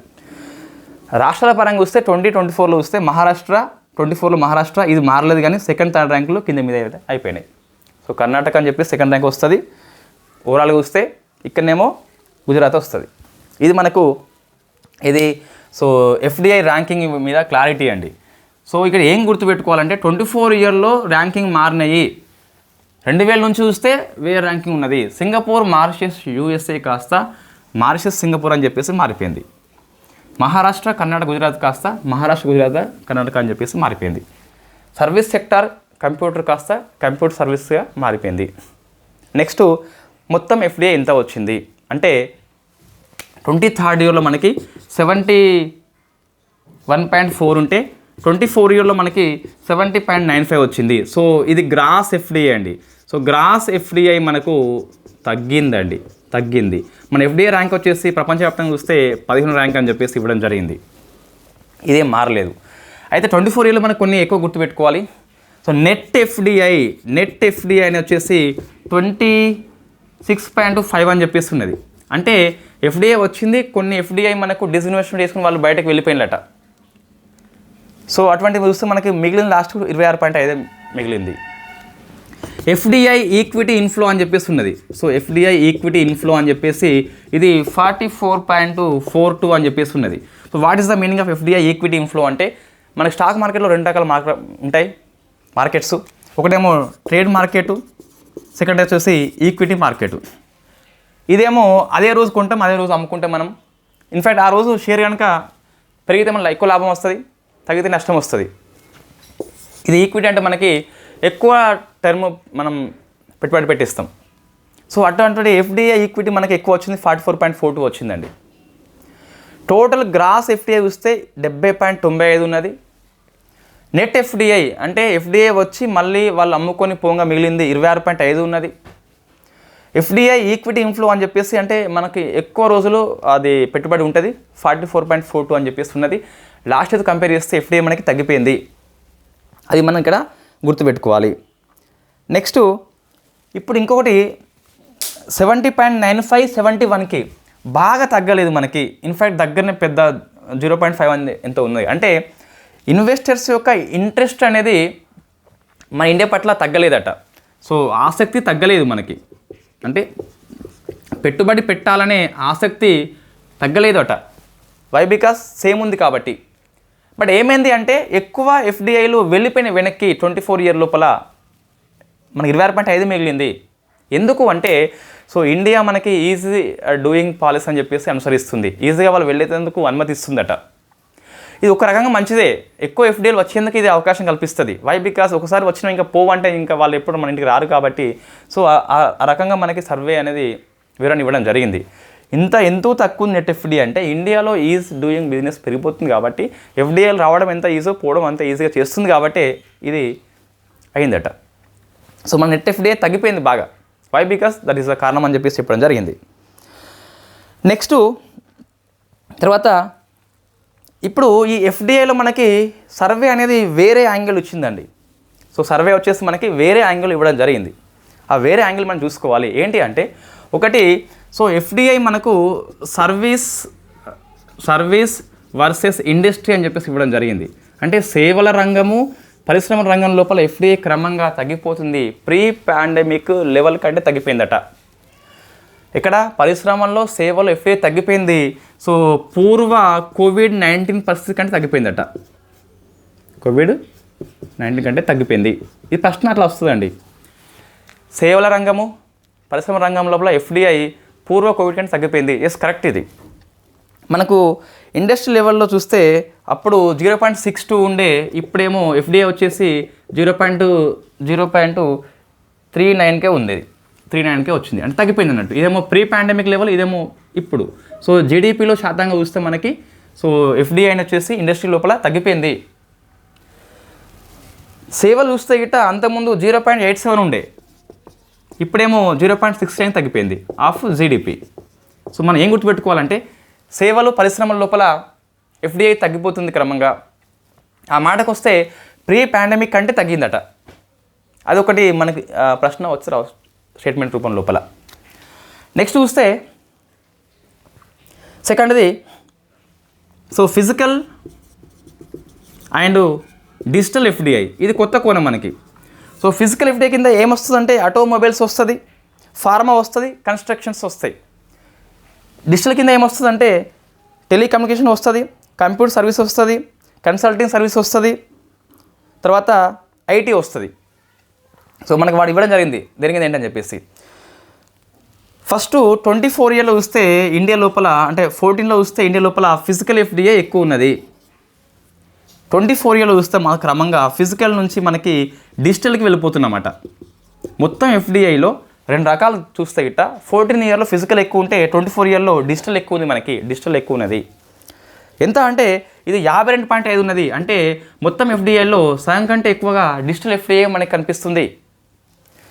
ఫిజికల్ చూస్తే గిట్ట 30.5 అని చెప్పేసి ఉన్నది. సో ఇది మన గణాంకాలు గుర్తుపెట్టుకోవాలి కంపల్సరీ. ఎఫ్డీఐలో 2 types, digital and physical FDI. So అంతకుముందు ఫిజికల్ ఎఫ్డీఐ ఎక్కువ ఉంటే ఇప్పుడేమో డిజిటల్ ఎఫ్డీఐ మనకి ఎక్కువ కనిపిస్తుంది. సో నెక్స్ట్ విదేశీ మారక నిల్వలండి. సో నేను ఎకనామిక్ అప్డేట్స్లో చెప్పిన ఇక్కడ ఎటువంటి మనకు మార్పులు లేవండి, ఇది సేమ్ ఉంది మనకు. కాబట్టి సో పెద్దగా విశ్లేషణ అవసరం లేదు.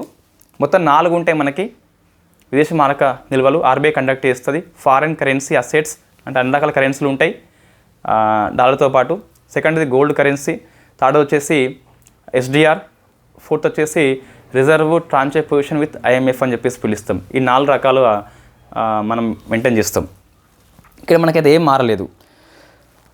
అయితే సో సర్వే లోపల ఏమి ఇచ్చాడు అంటే ఈ 24 ఇయర్లో చూస్తే మన దగ్గర ఎంత పెరిగింది అంటే $68 బిలియన్ పెరిగినాయి ఫారెన్ కరెన్సీ రిజర్వ్.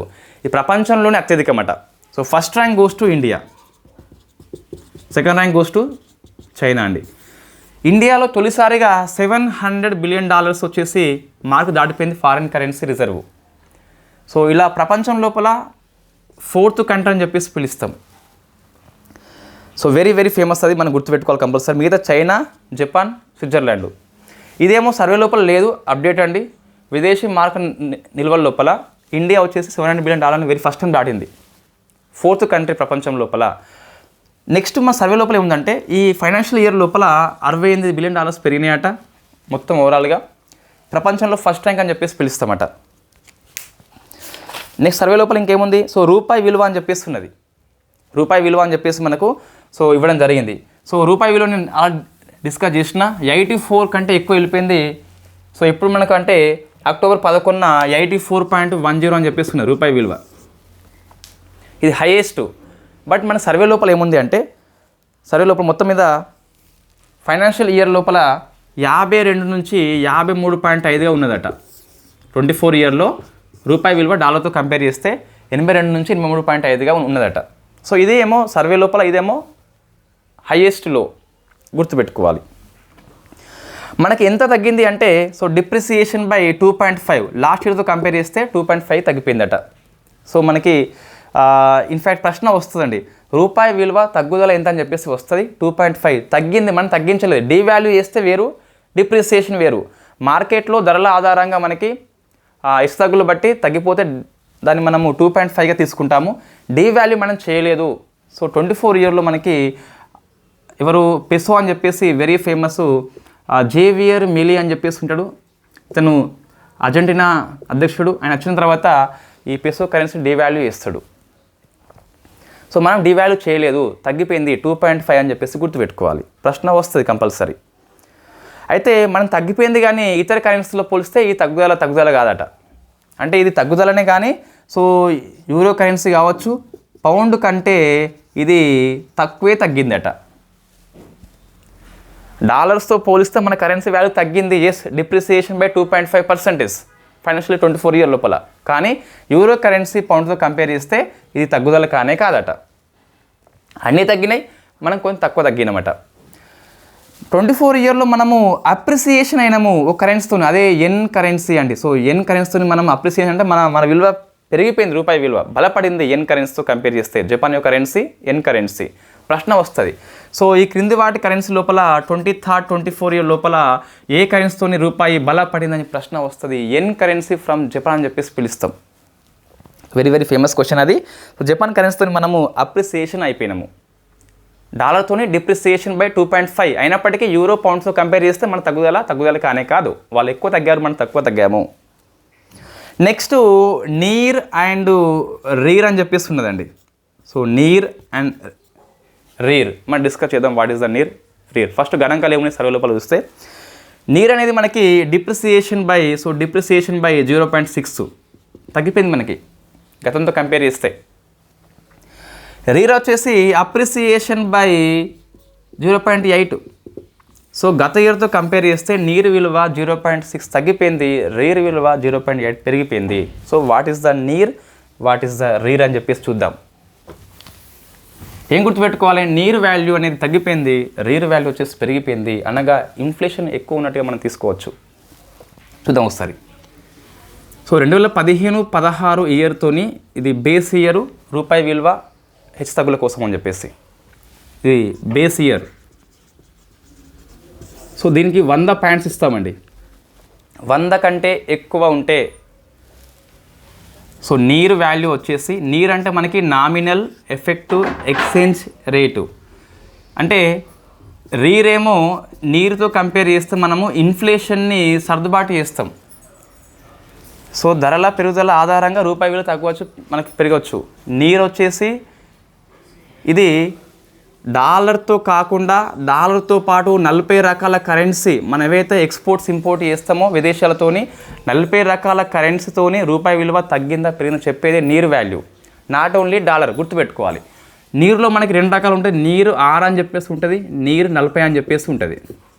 అంటే మనము ఎక్కువ వాణిజ్యం చేసే 6 దేశాల కరెన్సీతోని రూపాయి విలువ తగ్గిందా పెరిగిందా చెప్పేది నీరు వాల్యూ. రీర్ అంటే ఏంటి అంటే ఈ నీరుని మనము సర్దుబాటు చేస్తుంది ద్రవ్యోల్బణాన్ని, అదే రీర్ అని చెప్పేసి పిలుస్తాం. రియల్ వస్తుంది, ఇది నామినల్ అని చెప్పేసి వస్తుంది. గుర్తుపెట్టుకోవాలి.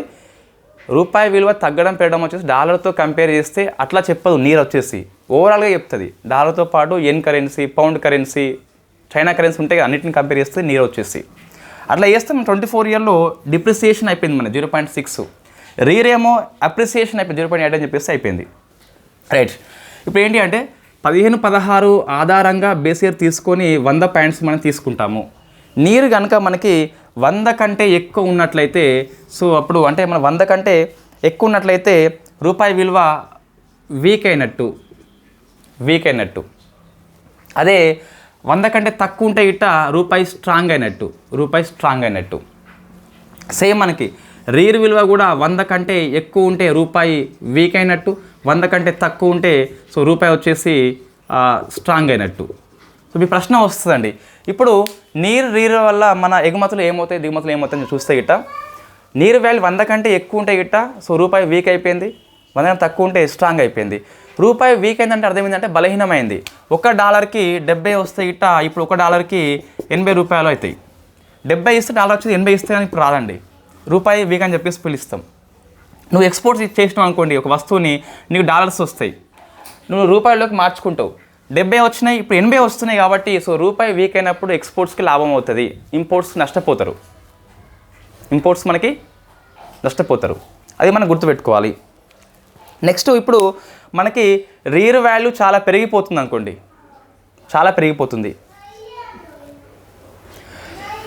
నీర్ వాల్యూ తగ్గిపోతుంది అనుకోండి. సో అప్పుడు మన జనరల్గా ఏమవుతుందంటే సో నీర్ అండ్ రీర్ అని చెప్పేసి సో దీన్ని ఆర్బీఐ కొలుస్తుంది రూపాయి యొక్క హెచ్చుతగ్గులు అని చెప్పేసి పిలుస్తాం. ఎక్స్పోర్ట్స్కి ఇంపోర్ట్స్కి ఏమవుతాయి అది మనకి నీర్ అండ్ 100 కంటే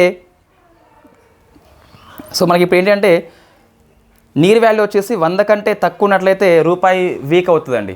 సో 100 కంటే తక్కువ ఉంటే సరే ఇది మనం ఉల్టా అవుతుంది. సో నీరు వచ్చేసి 100 కంటే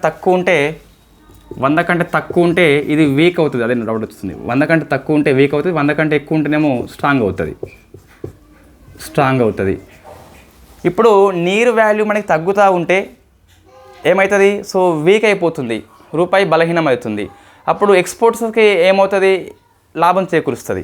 ఎప్పుడైనా రూపాయి బలహీనం అయిందంటే ఎక్స్పోర్ట్స్కి లాభం వస్తుంది. వై? బికాస్ ఇక్కడ 70 రూపాయలు వచ్చేది 80 రూపాయలు వస్తాయి. నువ్వు ఒక వస్తువుని సర్వీస్ని ఎక్స్పోర్ట్ చేసినావు, నీ డాలర్ ఇచ్చాడు, నువ్వు రూపాయలకు మార్చుకుంటే 70 రూపాయలు వస్తాయి. రూపాయి స్ట్రాంగ్ ఉన్నప్పుడు, బలహీనమైనప్పుడు 80 రూపాయలు వస్తాయి కాబట్టి ఎక్స్పోర్ట్స్కి లాభం అవుతాయి, రూపాయి వీక్ అయితే గిట్ట.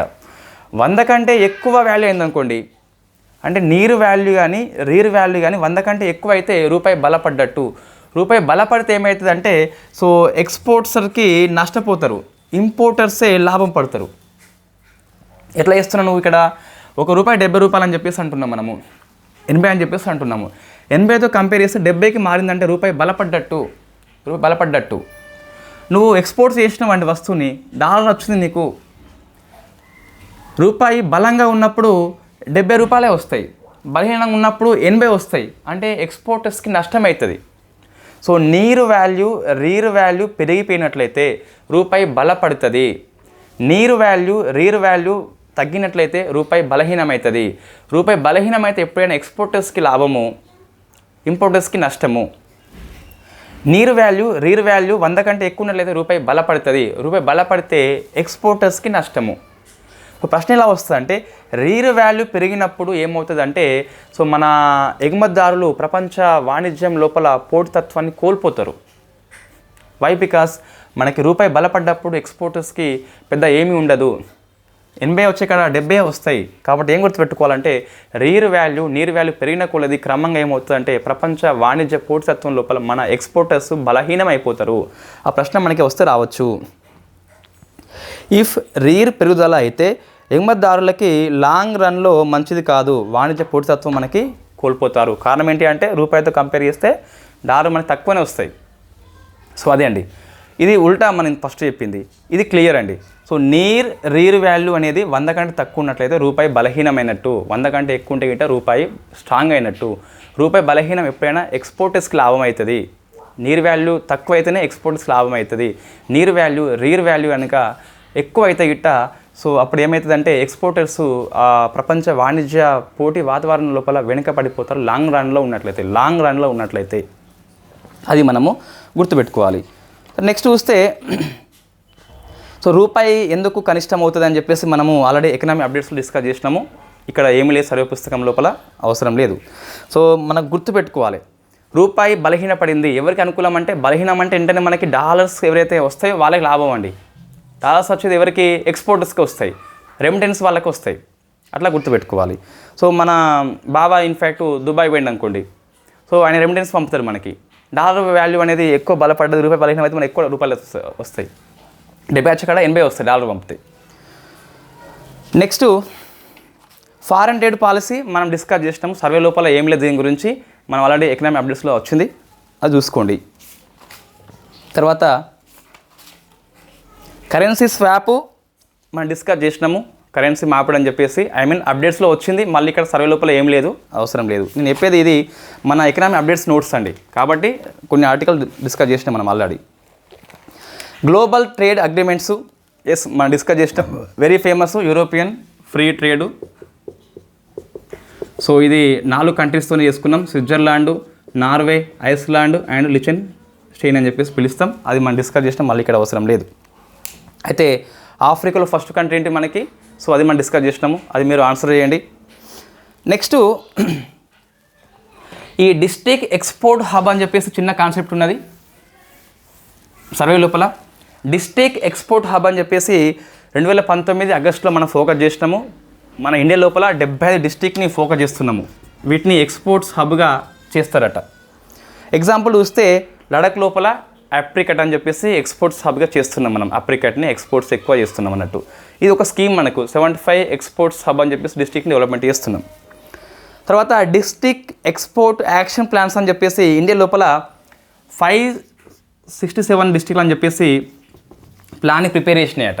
అంటే ఎట్లా ఎక్స్పోర్ట్ ప్లాన్ అని చెప్పేసి పిలుస్తాం కదా, ఎక్స్పోర్ట్ ఎగుమతి ప్రణాళికని ఇంతవరకు ఎన్ని డిస్ట్రిక్ట్లు అంటే ఇన్ని 561 అని చెప్పేసి డిస్ట్రిక్ట్లు ప్రిపేర్ చేసుకున్నాయట. తర్వాత ఈ world logistic information performance index లోపల మనది ర్యాంకింగ్ పెరిగిపోయిందండి. ఇంతకుముందు 2018 లోపల 44 ఉంటే 2022 లోపల 38కే వచ్చింది. అంటే మనము ఈ లాజిస్టిక్స్ విషయంలో మంచి చర్యలు చేస్తున్నాం అని చెప్పేసి చెప్పొచ్చు. నెక్స్ట్ చూస్తే చైనా +1 స్ట్రాటజీ అని చెప్పేసి సర్వే పుస్తకంలో ఉన్నది.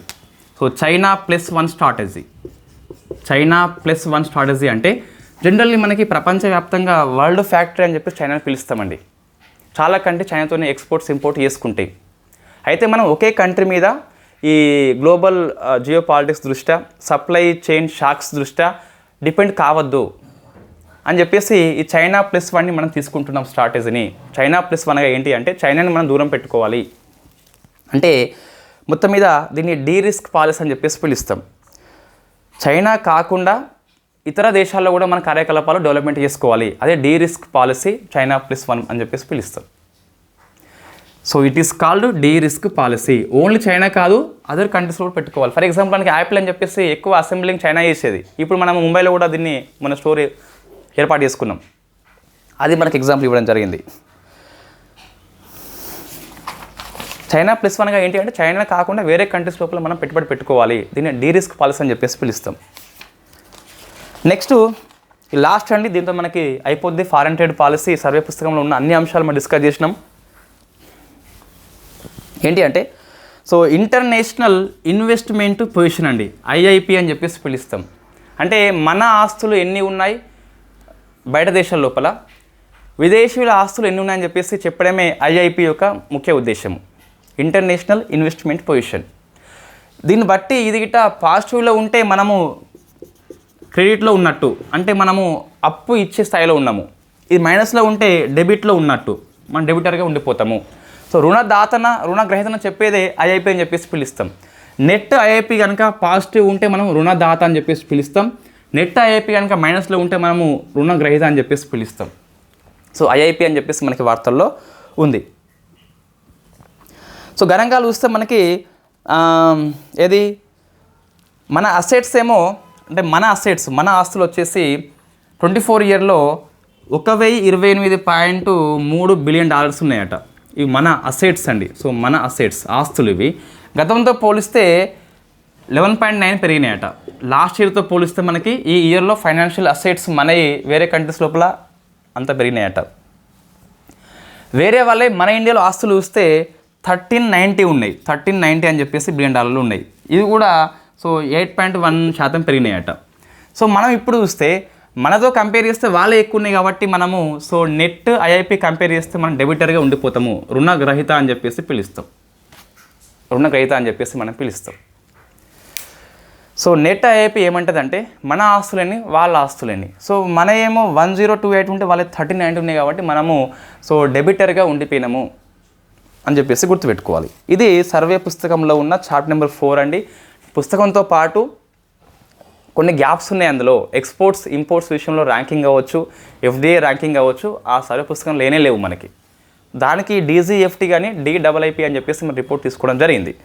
సో మన ఎకనామీ అప్డేట్స్ నోట్స్లో ఒక 3 మనము చేంజ్ చేసుకోవాలి.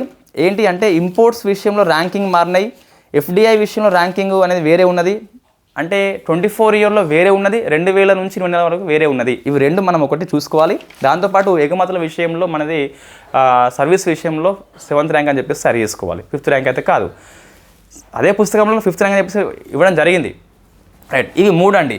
ఇంపోర్ట్స్ ర్యాంకింగ్ మార్చుకోండి, ఎఫ్డిఐ ర్యాంకింగ్ మార్చుకోండి, నెక్స్ట్ సర్వీస్ ఎక్స్పోర్ట్స్ విషయంలో 7th అని చెప్పేసి చదువుకోండి. ఈ 3 మనము అప్డేట్ చేసుకోవాలి. ఇంకా ఎక్కడైతే అప్డేట్స్ లేవు.